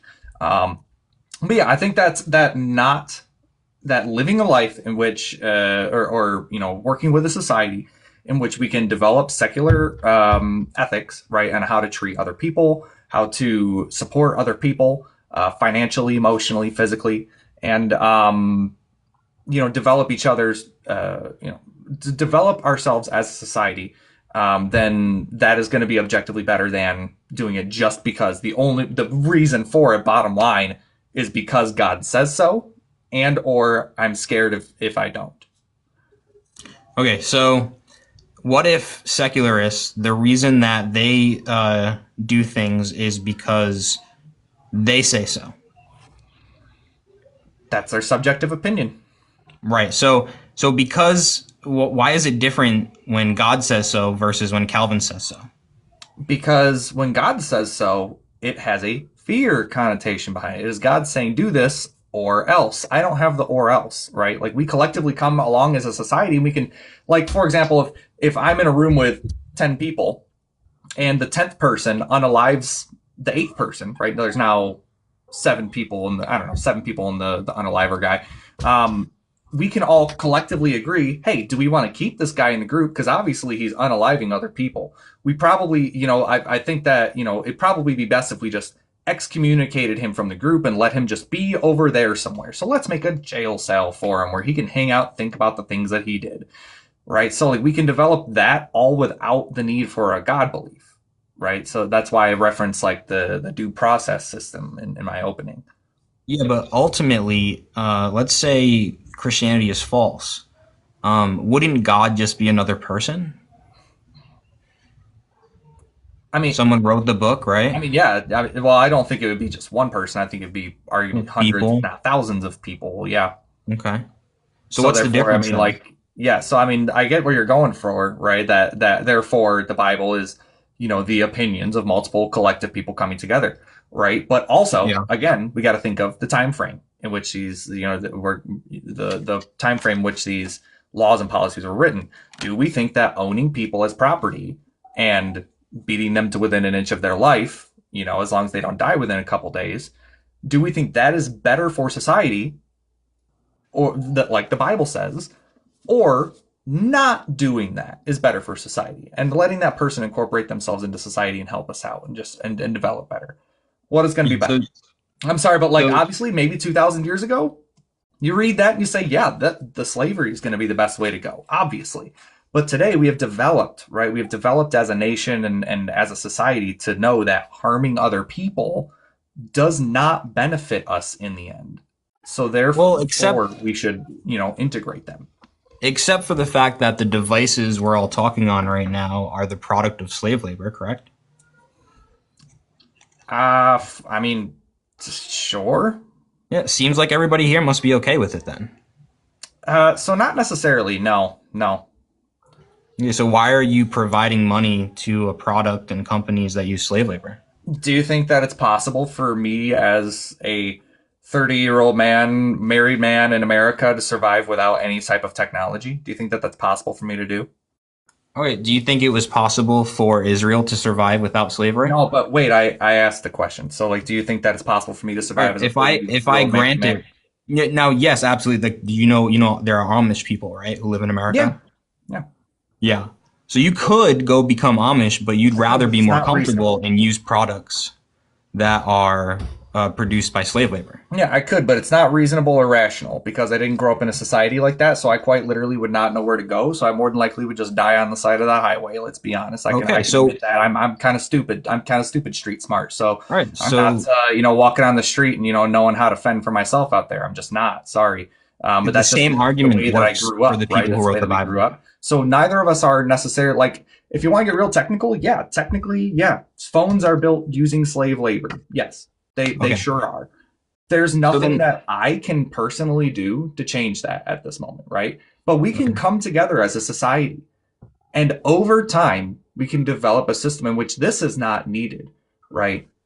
So we haven't gotten there yet. We're still working on that society. So that's why, like, here in America, we have to rely on other countries that use slave labor because we don't have the resources here to do it ourselves yet. But we are still working on doing that. We're developing a country, right? We're always developing. Okay. So you're totally fine with benefiting from slave labor because changing your life, let me talk. I just let you talk.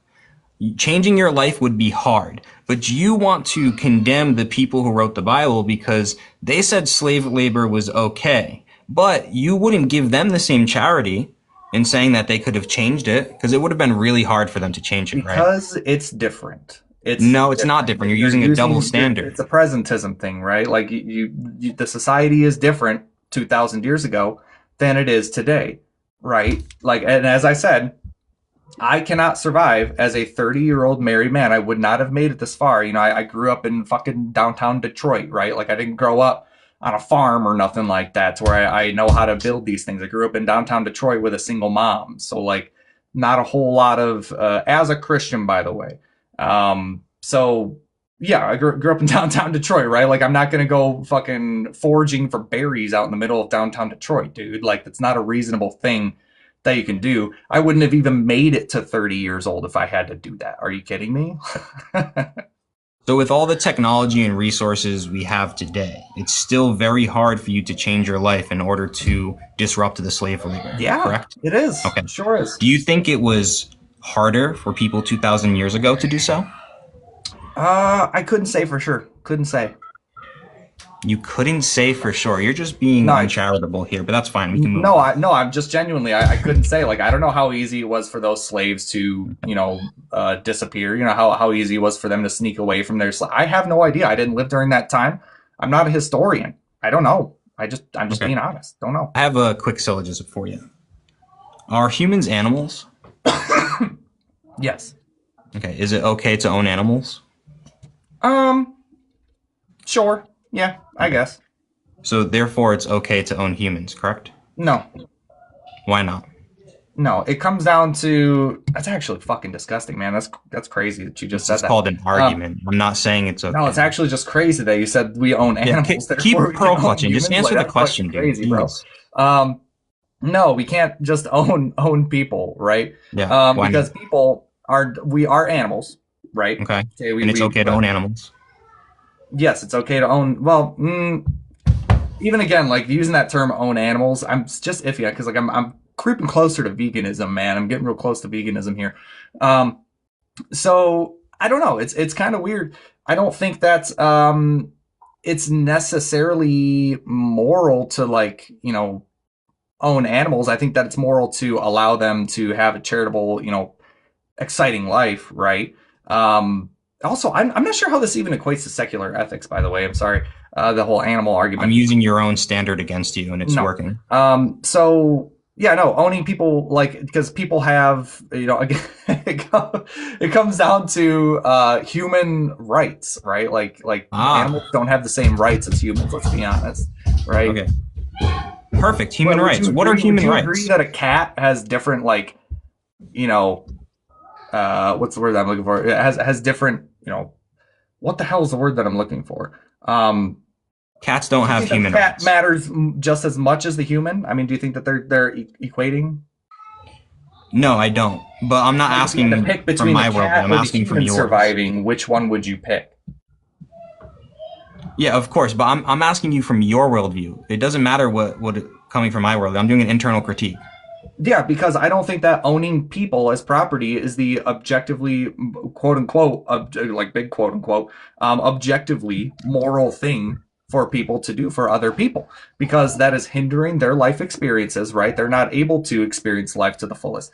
Cats don't need very much more than a 1,700 square foot fucking house, right? Like they don't need a whole lot of space, right? So cats are happy living their life experiences in your home. Humans are not cats. Humans are not dogs. Humans aren't birds or lizards or whatever it might be. Humans aren't the same thing. We are animals, but we are not the same animals. So no, it's not okay to lock, Grandma Boone up in the dog crate for a little bit. It's not the objective because it's not going to better. This is very easy. Society. Yeah, this is extremely easy. Ready? And I have to preface this because if I don't, you'll pearl clutch and the chat will misunderstand. I'm not saying this is what I think. It's called an argument, okay? People in America use those same exact arguments that you just said to say that black people could be owned as slaves. You understand that, correct? No. They didn't say that they were less than human, that they didn't need what the white man needed. They didn't use those arguments. Oh no, they did. They said that they are less than human and own them as property. Yeah, and that's why we have grown today as a society to realize that was not correct. That was it. That was not wrong. That they are in fact people. Okay. So if humans are animals, and it's okay to own animals, why is it not okay to own humans? What's the symmetry breaker? Dude, I just explained that to you. Why no, you just said that you don't think it's okay. I'm asking, what's the symmetry breaker? I'm telling you because again, I can only give you my subjective opinion because morality is subjective. So I can only give you my opinion. That's all I have for you. So I'm telling you that owning people as property hinders their life experiences and does not allow them to experience the life to the fullest abilities that they would like, right? They are owned as property and not allowed to experience the life in which they would truly want to and have the ability to. They are captured, right? But they are not a cat. A cat can be quote unquote captured and kept in your house for, fucking 18, 19 years, however long cats live, right? But you can't lock grandma up in a crate, for the rest of her life and beat her to within an inch of her life, and then go out and say that you're still doing a good thing because you donated to the Salvation Army, right? Like, you can't do that. Okay, so what if you owned a human in the same way that you owned a cat? What do you mean? You kept them in your house. They only ate what you gave them. They only did what you told them to do. They were only allowed. Like, what I'm asking, what the symmetry breaker here. I don't care that subjective morality is. Let me finish. Not understanding, because this is now the third fucking time I'm having to go through this. All right, stop gish galloping. Let me actually ask the question. Okay, so let me go through this again one more time for you, because for some how long are you going to take? Are you going to go on for 3 minutes again? So owning people as property, right? Like, you can't, if you own someone as property, you lock them up in your house and you don't allow them to go outside, or let's say you even force them to cut some logs for you out there or something, right? You force them to cut why logs, did you add that? Drive you to the. You're misrepresenting my question. I don't know, drive you to the fucking doctor appointment. Are you like? Is my mic on? Can you hear me? And you're not allowing them to live the life that. Is this just going to go on like this, Kobe? You're just going to keep on misrepresenting my position and not even allow me to finish the discussion? My thought. Wait, hold on, so guys. If you lock that person up and you do not allow them to experience life, then you're hindering their life experiences, right? Hold on, guys. Let me start the timer at 11 minutes, but let's try to speak one after the other, I guess. Give me 1 sec. So, can you actually answer my question then? I just did 3 times. I'm not doing it again. No, you actually didn't answer the question. You added things that I didn't add. I asked why was it not okay to own a human the way you would own a cat? Do you make cats cut up logs for you? And let's let him finish I don't understand what you mean. Finish his answer. Go ahead, Unquestionable. I'm sorry. So what do you mean by own a human like you do a cat? That's what I'm not understanding here. Is like, what do you mean own a human like you would a cat? Like, do you think I should build a cat tree for a human or something? Like, what are you talking about? Yeah, you let them live in your house, you feed them, but they have to listen to you. They can't go outside without your permission. All the same things you would limit a cat in doing, you own a human and you limit them in doing. Why would that be wrong? Okay, so it is literally the same thing that I said, because you're not allowing them to experience the life that they want to the fullest experience. You are locking them inside of a building, not allowing them to leave, right? Sure, you're feeding them. Great, cool, you're feeding them. But also, I don't really, it comes down to like, how much are they feeding them, right? Like, you can say you fed them and give them a little breadcrumb, right? Like, you can say that you fed them, right? But, so, again, kind of sketched out on that. So, owning someone inside of a building, which they cannot leave that building. I don't know if you're familiar with I just watched this movie. It's called A Room, right? It's actually based off of a true story. And it's about a lady who was abducted and raped, and she had a child inside of a building that had like no windows and stuff. And she was trapped in there for like, I think 7 or 8 years or something. And her kid grew up and everything in there. That is torture, dude. Like, I encourage you to watch the movie, because that's going to literally explain exactly what I'm talking about. Then by your own standard, you can't, it's immoral to own a cat.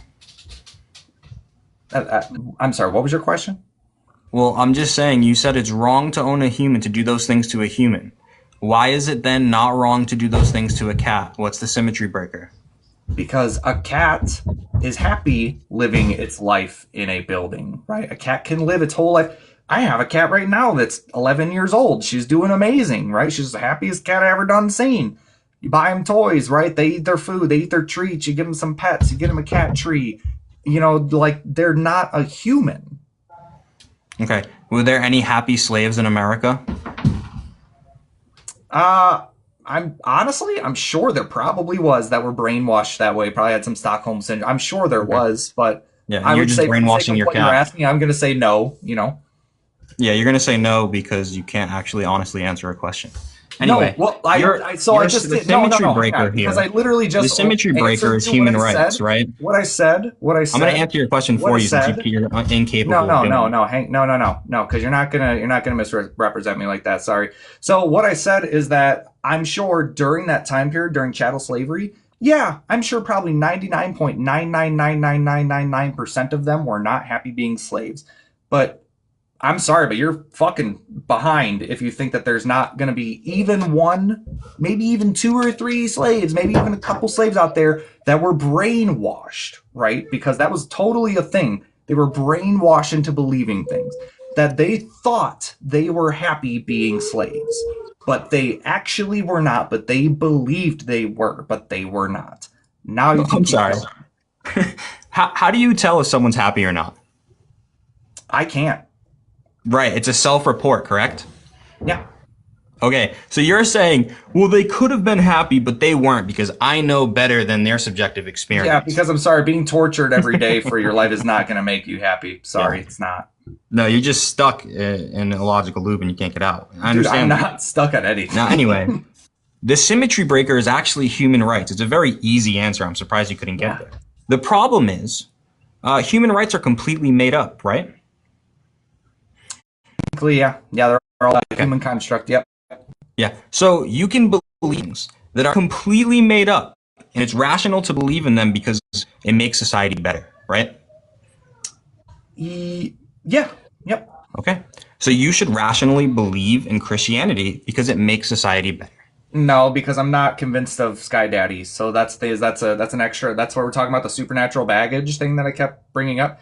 That's the supernatural. Sky Daddy's made up, right? An invisible magic man in the sky who's the arbiter of all things good and bad. You have to convince me that that's true. Otherwise, it's just all of us conversing amongst ourselves, right? And we're actually coming to conclusions amongst ourselves and not actually the God belief. So, no. Is it made up? Is what made up? Christianity. It's fake, right? It's made up. Yeah. Humans made it up. Yep. Yeah, and so are human rights, right? Yep. So why do you believe in human rights if there's no evidence for them? They're made up. That's the society I grew up in. Okay, and it's rational to do that? Yeah. Okay, so then it's rational to believe in Christianity, right? That's how we rationalize things. We have conversations amongst ourselves, and then we come to conclusions based on what we collectively agree. Christians discussed things among themselves, and they came up with a conclusion that Christianity is true, and the result of that is a better outcome for society than what you guys did. That's the point of the debate. What do you mean by you guys? Like, what do you mean by that? What do you mean by that, though? Like secularists, like people without religion. Right, but like, what do you mean? You've said that term this whole time. Like, secularists are doing this and this and this. Like, who though? Like who? Like people who are secular. Like I don't understand. Like who? Like who is doing a thing that is bad? So even if secularists weren't doing anything bad, which they are, I mean, Christians do bad things, secularists do bad things. Like what? Listen, let me finish, right? You were mad when I interrupted you, right? All right. Now, even if secularists weren't doing bad things, it's still not better for society because all of the studies I showed prove that Christians are doing more good things and in bigger proportion than secularists. So therefore, Christian ethics are better for society. No, no, because they're doing things because they are scared of the outcome, regardless of whether it's better for society or not. They're not doing things because they, like I said, they are bad people on a leash. All it's going to take is one conversation amongst themselves and deciding that, the Bible actually says that you can own people's property and beat them to within an inch of their life. All it's going to take is one conversation to change that around, right? And then suddenly, you guys are owning people as property because the Bible says so, right? How many secularists don't do bad things because they're afraid of the consequences? Well, obviously, like, I don't do certain things because I'm scared of, being punished, right? But I do things for other people. I try to do the best for what is for our society, right? Make better choices for our society objectively because I like that. Not because I'm scared, not because I'm being threatened. Well, you just said you did just because I want to. But sometimes, I can choose not to do things just because I just don't want to. Yeah. So what's the difference? Or because I'm scared of the outcome if I do. Yeah, I really want Three Musketeer candy bar that's on the gas station shelf, but if I steal it, I'm going to go to jail. Yeah. So both Christians and secularists don't do certain things based out of fear. What's the difference? How does that make secular ethics better for society? That makes no sense. That's not what I said. So you are essentially saying what your position is, and tell me if I'm wrong. Is why are you a good person? Why do you think that you're like a good person on like a day-to-day basis? Well, I don't think I'm a good person. Oh, because you think that you're a dirty, rotten sinner deserving of eternal punishment, right? Because you're no. What do you mean by good? Let's not do the Jordan Peterson thing, man. Let's not. Oh, so it's you literally just asked me what I meant by secularists. All right, don't pull that. Yeah, and then you dodged around it. That's hilarious. Yeah, so man, listen, the bottom line that what this comes down to is I do things because I like being a good person. I like helping people, right? Not because God is telling me you be a good person or else. And I think that is, again, objectively going to be better for our society because we are going to do things because we want to, because we actually care about our fellow man, and not just because the Bible says so or because God says so or because a bunch of Christians say so, right? We're doing things collectively because we want to. All right, let's say you had two neighbors, right? Your neighbor on your left is a dirtbag. His house is filthy. He's got like tweakers coming in and out of his house. You can tell he's doing shady things. And then your neighbor on your right has like the cleanest house on the block. He's always outside talking to people and helping people. And you don't know what they believe. Who do you think's better for society?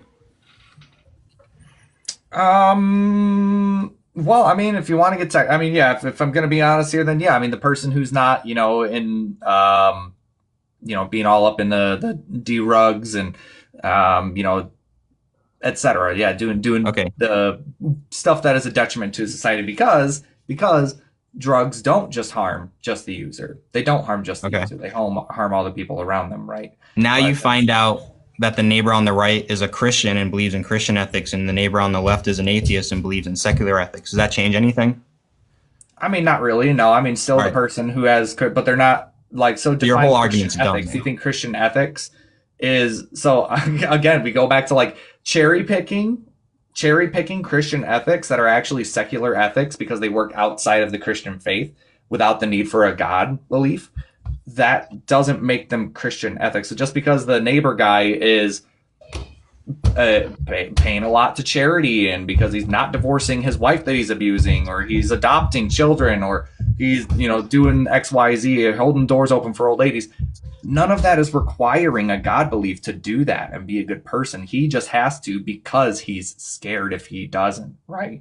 The person that is the atheist that in this analogy that isn't doing these things, I mean, yeah, he's being hindered by life experiences bad life experiences, right? He chose the wrong experiences to do substances and he, you know, at XYZ, right? He just made bad life choices. But everything that, you know, we're talking about, like being good for society has nothing to do with a God belief. Yeah, and you just admitted that actually none of that matters because in both scenarios you said the person on the right was better for society, so that defeats your entire argument. No, but it doesn't mean that Christianity is the best for society. It just means that person's cherry-picked beliefs from the Bible that are found in other secular resources and even in other religions doesn't mean that Christianity is true or better for society. It just means that he cherry-picked the good parts in Christianity and left all the bad parts because he can't actually substantiate or defend them. Okay, we have to stop there. With that, we're going to move to closing statements. You guys can decide who you want to go first. We can go in the same order. Oh, you want me to go? I can go. Okay. I can just go. It's all right. Yeah, well, I mean, first of all... Give me 1 second. Oh, sorry, go ahead. Timer. And go ahead. Okay.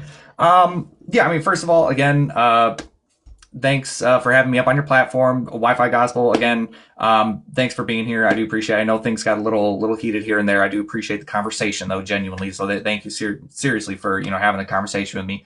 I would be interested to, you know, maybe have a couple more conversations with you and just see, you know, where exactly you're coming from.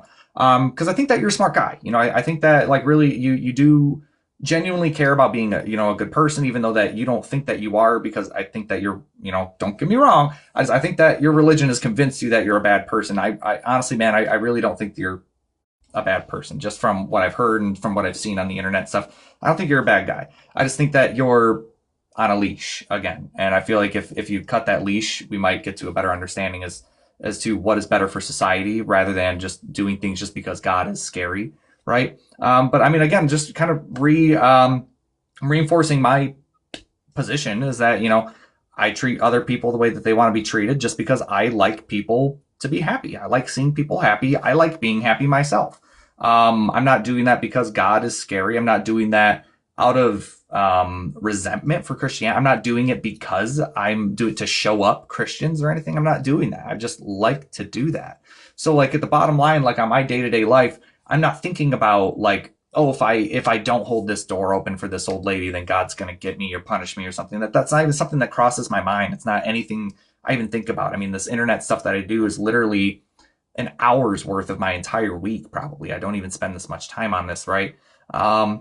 Because I focus more time on the here and now and on the actual people. And that's why, man, I didn't bring any studies or anything with me, because I wanted to have a conversation, right? I didn't want to, go off on like studies and statistics, because I'm no expert, my guy. Like I'm not claiming to be any expert in anything. I'm just a guy who talks to people for a side job. But yeah, I mean, I do enjoy the conversation. I appreciate you for coming up. Just know, like, I think that, you're on the right track. I just think, you need to cut those strings of the supernatural stuff, man. I don't see a reason for all that extra stuff. But with that being said, thanks again for having me up. Thank you, Wi-Fi Gospel. I really do appreciate the conversation, and hope we can do this again soon. Okay, with that, that concludes your closing statement. And then Wi-Fi Gospel, yours can start whenever you say your first word. Yeah, Calvin, man, no hard feelings at all. Debates get heated. I actually really enjoy when debates get heated, and I hold absolutely nothing against you, and I hope the same here. I do think, though, that you need to go back and look at the studies, just for your own sake, because you said you want me to cut the strings of the puppet master of religion, in a sense, or the leash, I think you said. But we already went over what happens when that happens. People become less valuable to society. They become more dangerous to society, more likely to commit crimes. Generally speaking, of course, there are exceptions to the rule. But generally speaking, you have a worse experience as a human being, self-reported and based on unalivings, depression, substance abuse, all that stuff. So I would think twice when your goal is to deconstruct people, because what are you actually giving them? You have to think, like, statistically speaking, this person is more likely to go into depression. Statistically speaking, this person's more likely to unalive themselves. So maybe sometimes it's actually not good when you deconstruct. I wonder if you've ever thought about that. I mean, when you said that just because someone is in fear of hell or in fear of God, and that's why they do good things, I don't see how that is worse for society. And then at the end there, I gave you the example, the hypothetical of the two neighbors. And when you didn't know the beliefs of the two neighbors, you said, well, yeah, obviously the one on your right is better for society. And why was it? It wasn't because of their beliefs. It was because of their behavior, which is informed by beliefs. But even the second time when I revealed their beliefs, you still went with the neighbor on the right. You said nothing really changed. And that's because it doesn't matter if you do good things because you're afraid of hell, which is not why all Christians do good things. I mean, we also established that some secularists do good things or even don't do bad things because they're afraid of the consequences, and some Christians do.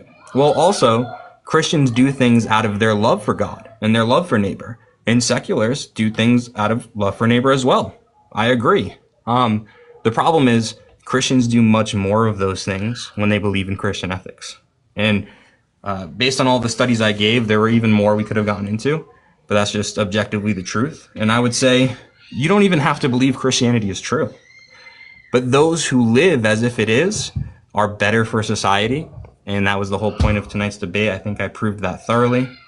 But I would love to talk on another topic sometime as well. Thank you for doing this with me, and thank you for hosting it, Coco. Absolutely. And everybody that's in here, 35 people, that's going to be the conclusion of the debate. And so thank you guys for debating. That was an interesting debate. Maybe one day you guys could do this debate again. I'd be down to host it. I'm down anytime.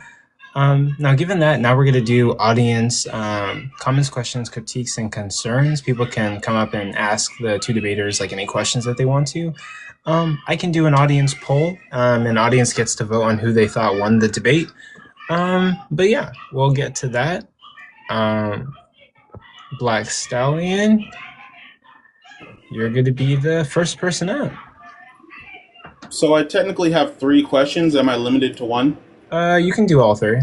We only have 2 people in the comments. So this goes to both of you. Did we ever lock down what counts as Christian ethics and secular ethics? Well, I think that what comes down to Christian ethics is what the Bible says, right? Like we know what Christian ethics are because it's what the Bible says. I don't think that we can pin down like what secular ethics are is the thing. Like because I don't think that secular ethics are like a, it's not something universal point, right? Like it's just something that we all collectively agree on that is not including because God said so or anything, right? Yeah, generally when we're talking about ethics, we're talking about a set of moral principles. When we're talking about Christian ethics, those set of moral principles come from basically 2 or 3 sources. The Bible, or the people's interpretation of the Bible, which is usually the church, right, depending on what kind of denominational Christian you are, and also the culture of Christianity that you live in. So it kind of comes to those 3 sources. So the second question is, for the statistics, this one goes towards Wi-Fi. For the statistics that you brought up, was the human experience calculated in those statistics, or did they not say? What do you mean by human experience? When it comes down to raising a child or adopting a child, money is a determining factor on if you feel as though you can do it. Were those statistics run with a blind financial analysis, or were they broken down into financial analysis? You brought up a statistic about divorce, adoption, and childbirth. Yeah, so considering childbirth, that's one of the most interesting ones because generally speaking, the poorer you are, the more children you have, which is very interesting to me. Yes, I still want the financial breakdown of that. Like you want the evidence that poorer people have more children? No, I want to see, is it a matter of, they're equal going up to a certain point, or is it just a matter of, on all financial levels, people who don't have children or adopt, what was the third thing? Have children, adopt. Donations, maybe? Yeah, because it's a matter of... What's interesting is secularists make more money than Christians. Okay, where are you pulling that from? Yeah, I mean, these would be different studies, but generally speaking, they do make about 10% more than Christians on average. Hang on, you're saying that atheists get paid more than Christians? Is that what you're saying? No, I'm not talking about like a wage gap. I'm just saying that secularists tend to be more educated. That's like the one thing that they beat Christians in. Like they tend to go to higher education. That has now invoked a problem. Let me finish my answer, please. Hold up, you have... Okay. See, I'm not debating you. I'm answering a question, right? Yep. Go for it. Okay.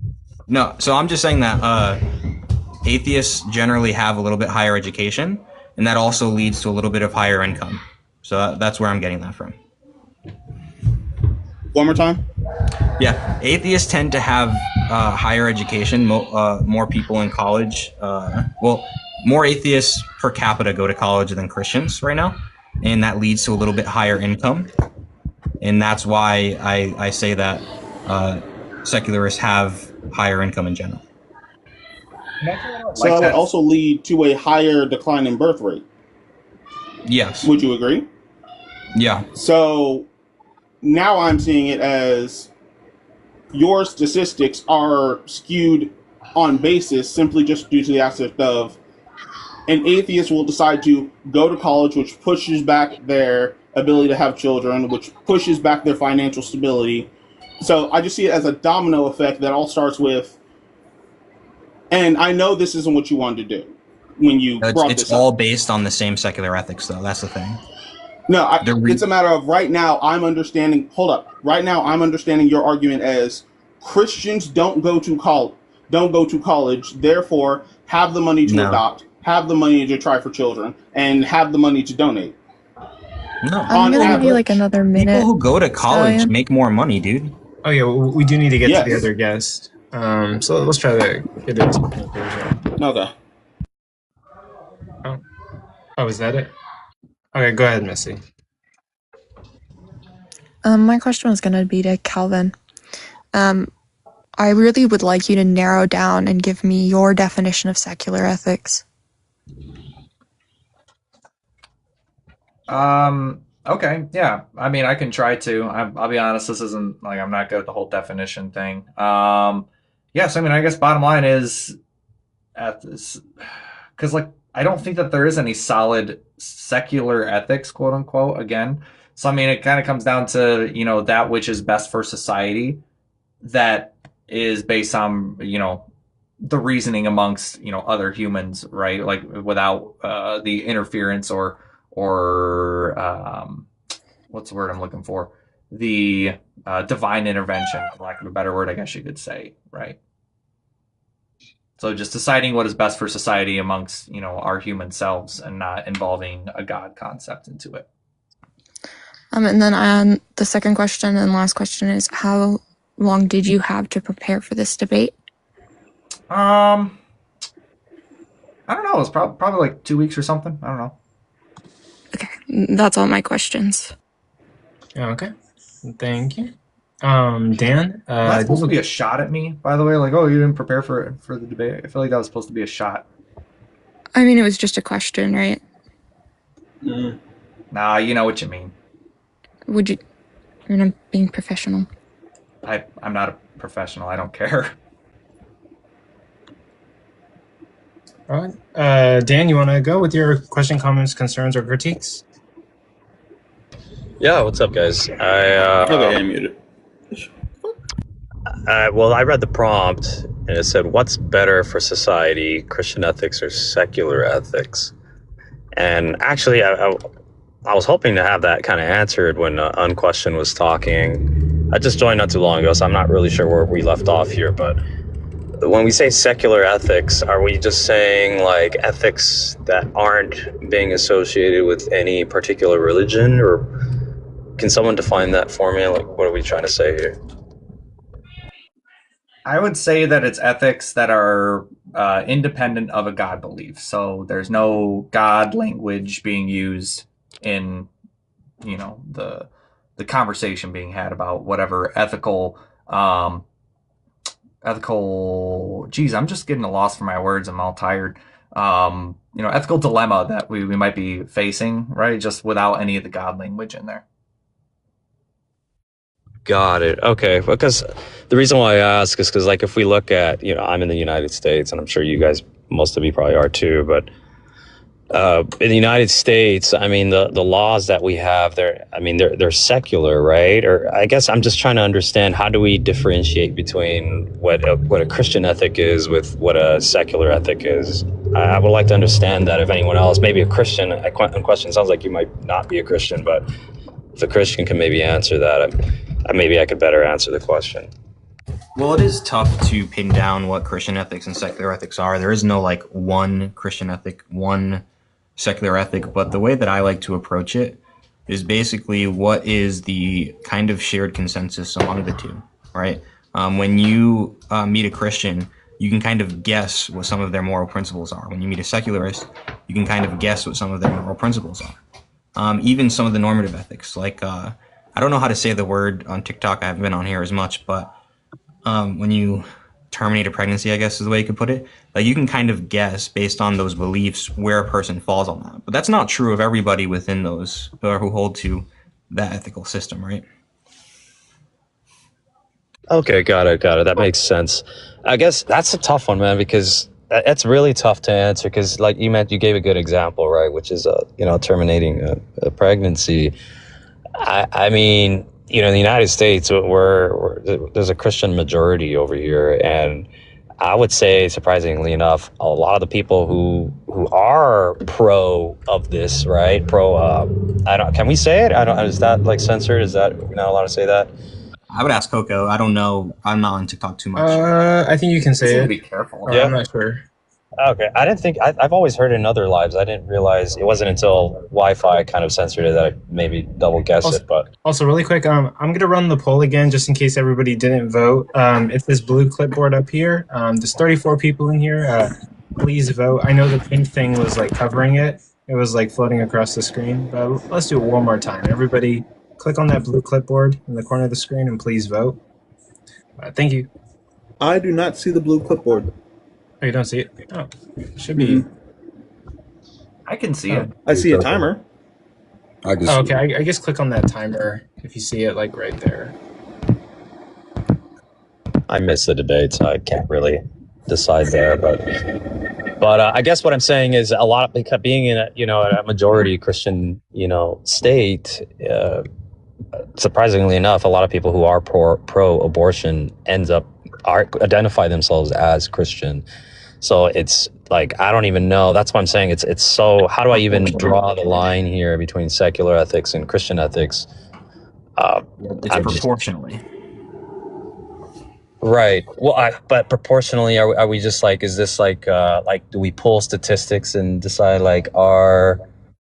is that what we're doing? Like, we're just comparing statistics? Because I can only give my experience. Pew Research has, I don't know if I think they're called Pew Research. They've done a bunch of questionnaires like this, and I think it's like 70% of Christians are anti-abortion. Got it. Okay, I'm not familiar with the statistic.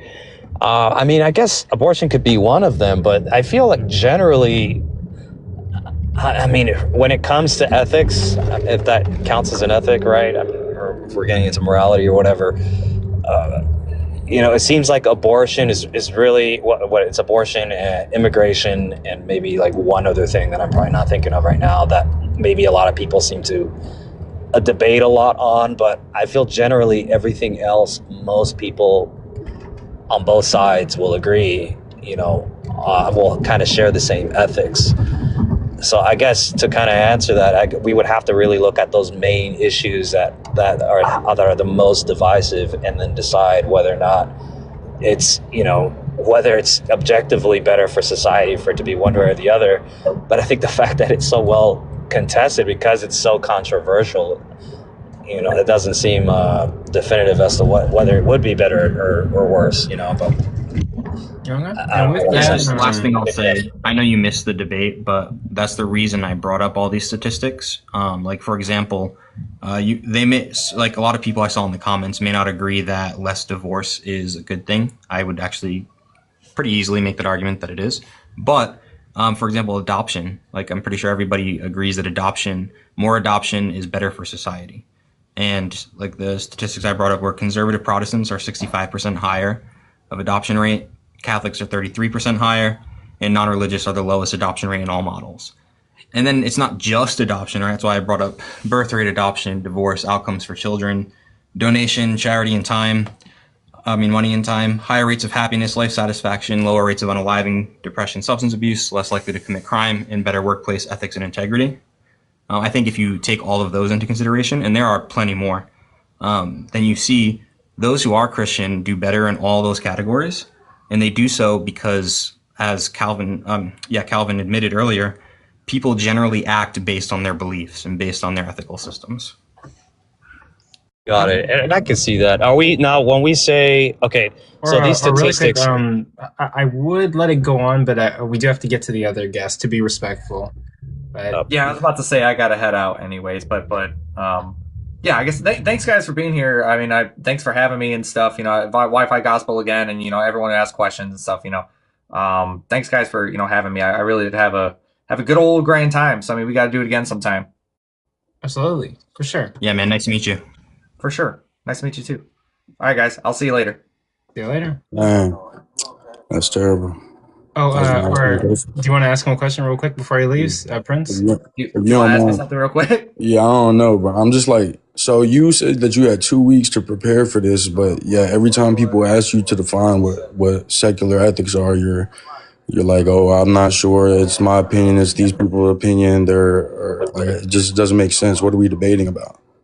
Yeah, man. So like my thing is like I don't know if you know like who I am or like what I do, but like my thing is like I don't do debates like formal debates like these, and I actually made that totally clear in the private chat between Coco and Wi-Fi Gospel that I was not looking for a formal debate like that because that's just not what I do, and frankly, I don't think that they actually get us anywhere. Like having these like formal debates like where we all take turns and stuff like that. I don't think anyone gets anywhere, right? Like I think that we're literally just waiting for our turns to speak type of thing.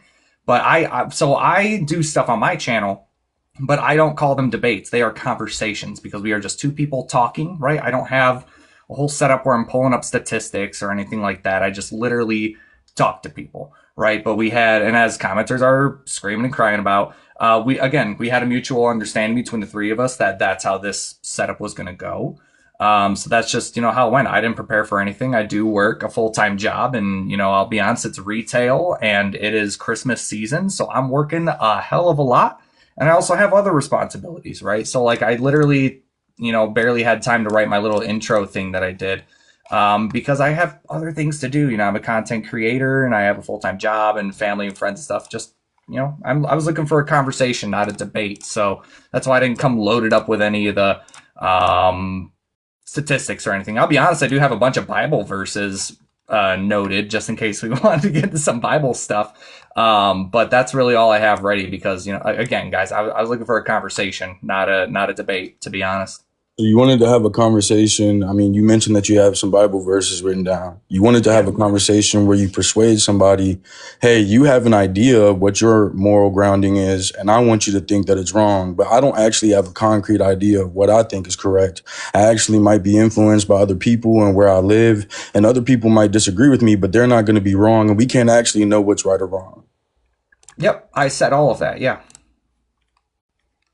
Okay. Sorry, that might come off a bit abrasive, but it's just confusing. Why even interact on? I don't know. No, I don't see what the problem was. We're just two guys having a conversation, and like again, guys, like none of y'all were in the private chat that we had, where we said that we were gonna have a conversation. So that's what I was framing it as. That's why I didn't come quote unquote prepared any more than this because I think that we get to better conclusions and better understandings of each other when we're actually having legitimate like talking to people like we're just humans walking past each other on the side of the street rather than waiting for our turn to throw the next statistic or the next, big numbers or something like that. Like it's just not what I do. It's never what I do. I'm just not interested in it.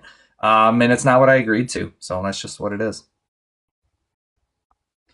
Yep. Well, and then we'll get to the last question, Techers, and then, that'll be it for the night. But you're free to go, Unquestionable Calvin. Thank you for being here. I appreciate it. Yeah. And I appreciate it. For sure. Time. Thanks. We'll see you. Mm-hmm. Yeah, so I had a question for Wife. I actually had two. My first one was, do you only have observational studies that you're listing for this causal claim? Or do you have any experiments?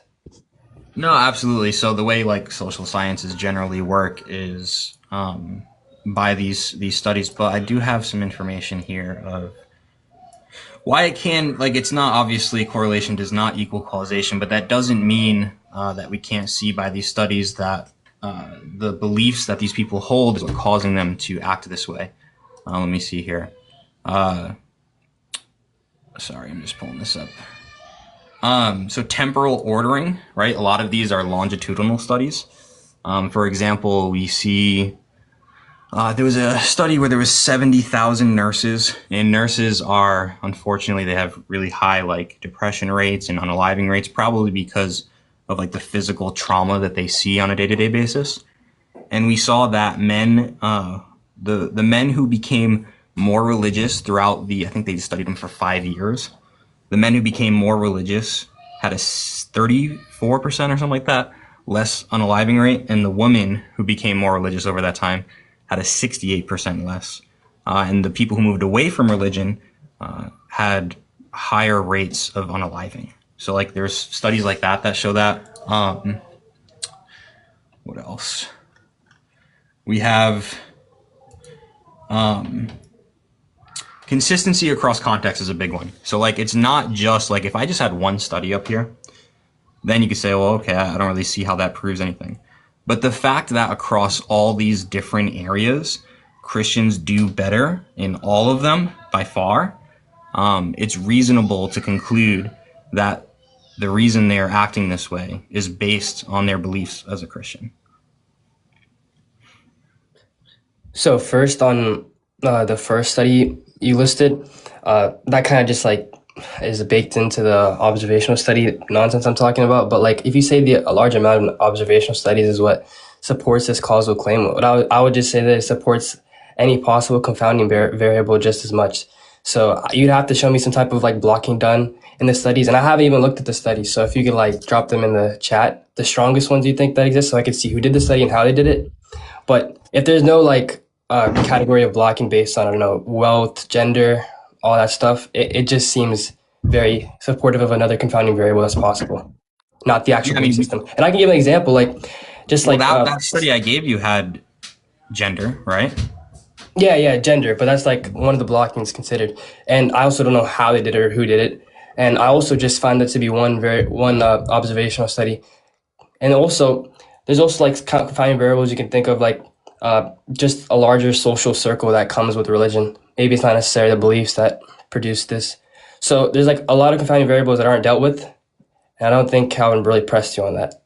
So. Yeah, I mean, either way, we just see like, and this is actually across countries too. For example, in Japan, they have their culture there isn't like, they don't focus on charity. And, you know, some people say maybe it's the social systems that are in place or whatever. But the Christian population is like, it might even be less than 1%. It's extremely small. And yet the rates at which they give are like 10 times higher than the rest of the population. Not in amount, but proportionally. And so like we can literally do these studies across the world and get the same results.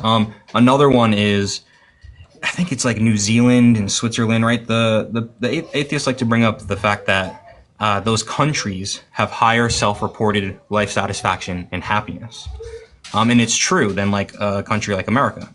But when you also look at the religious aspect, those who are more religious in those countries report higher life satisfaction than those who are not religious in those countries. So when you take the variables into consideration, the Christians still come out on top. So this doesn't really answer the question, because I can grant all of this. I can say the studies were done correctly. It was done by the correct people as well. How do you account for this not just supporting another confounding variable that comes along with any type of belief system, like a larger social circle, or just more consideration of their beliefs in general? Yeah, so I mean, I would just say that even if it's just based on the larger social circle, right? Christians have larger social circles, therefore they do better. That would still be points for Christianity.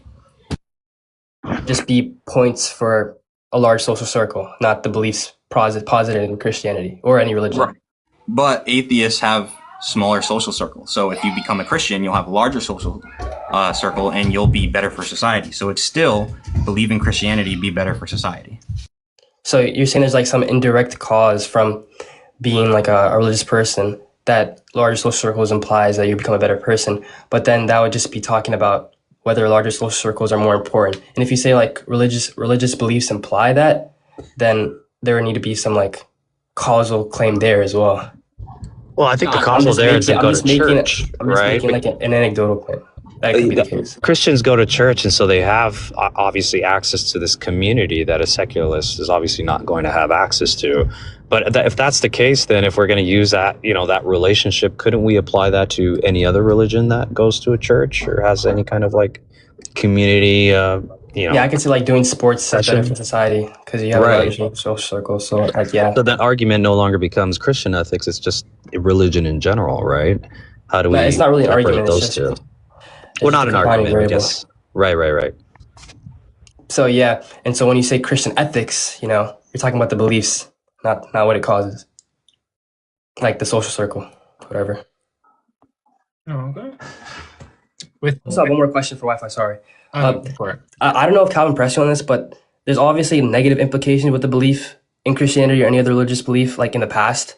I mean, how do you think that outweighs compared to the potential positive outcomes of the stats you said? I'm sorry, can you repeat that? The obvious negative implications of religion in the past, and how do those like outweigh the potential positive ones that you listed? Well, I would just say that it's the same among secularists. there was obvious negative results from secularism in the past, and so how would we avoid it in the future? That's a problem for everybody, not just Christians. Yeah, but I could like say that 90% of like slave owners were like Christian. That doesn't get me to like causal claim, does it? So it's kind of doing the same thing you're doing. Yeah, I just don't think it's an argument against either Christianity or secularism. But it would be like the same type of argument that you gave, saying that there are stats where a large portion of people who do bad things in society are part of this religious group. Again, it would be the same for secularism, like in communist countries where the leaders were literally telling people to get rid of religion by force, by unaliving everybody. So, I mean, you can literally say the same thing about secularism. So I don't think it's an argument against either. But I think there's like a very large, obvious difference in scale between the religious ones, especially Christianity versus secularism. Like, I mean, if you just think about maybe even the current things, like just the ideas of like Agartha or like other things like that are joked about, because of the things that have been caused in the past. What was the joke? Sorry, I missed it. No, it's random. I don't want to say it again, but like, it's pretty obvious that like the negative Christian effects or just like religious effects outweigh the secular ones, because you list like a communist society, which is like very 1960s, 1970s, that stuff. Well, there's like a whole era past that and in the behind of that I'm talking about, like chattel slavery, like even in the Islamic countries of slavery. So yeah, I mean, in secularist societies there was mass slavery and forced labor. Talking about the scale of the difference, though. Yeah, but it doesn't matter about the scale; it matters about the proportion. I'm pretty sure the proportion applies to the scale difference. Secular society. Also, if we could we get to a conclusion to this? I am wanting to hop in my bed and probably do editing, but no, it's totally cool. If you want to do an open panel one time where I come on and debate this topic, I would love to do that. Oh, yeah, honestly, yeah, I could do that one of these days. But yeah, you guys can finish up and then I'll get to editing. I just got a raid from a friend on YouTube, so I'm gonna go say hi to those guys. But if you guys want to DM me, like Techers, I know you said you wanted the studies. I don't think I can drop them in chat, but I can DM you my document. Oh, okay, thank you. Hold up, you guys. Thanks again, Coco. Secular society was? What's that? Did we ever state what a secularist society was? Yeah, just like a majority secular society, like Japan. Like, who is the examples for those? Like, I mean, off the top of my head, I know Japan is a modern day like secular society. So comparing modern day Japan to who else in modern day? Because I would argue America is just a mixed secularist, non-secularist. Right, I would agree with that too. It's still like I don't believe Christian society. Okay, so comparing Japan to America, better healthcare, better childcare, better schooling. Agree or when you disagree? compare nations, it gets actually a lot tougher. That's why you try to compare the people within the nations, because nations obviously differ dramatically. That's why one of the studies that I could pull up the study, I don't have it with me, but in Japan, Christians give way more than secularists, and they have the same type of social services and everything. Once again, I'm going to need the financial breakdown and a per popula. Anyway, I'm going to need a per 1,000 people and a financial breakdown. Okay. And again, I don't have a study. Wi-Fi has to go, so maybe like in the DMs, like. Okay. Yeah, hit me up. We'll go through it. Cool. Thanks for having me, Contra. Yeah. All right. Have a good night, guys. Thanks, Coco.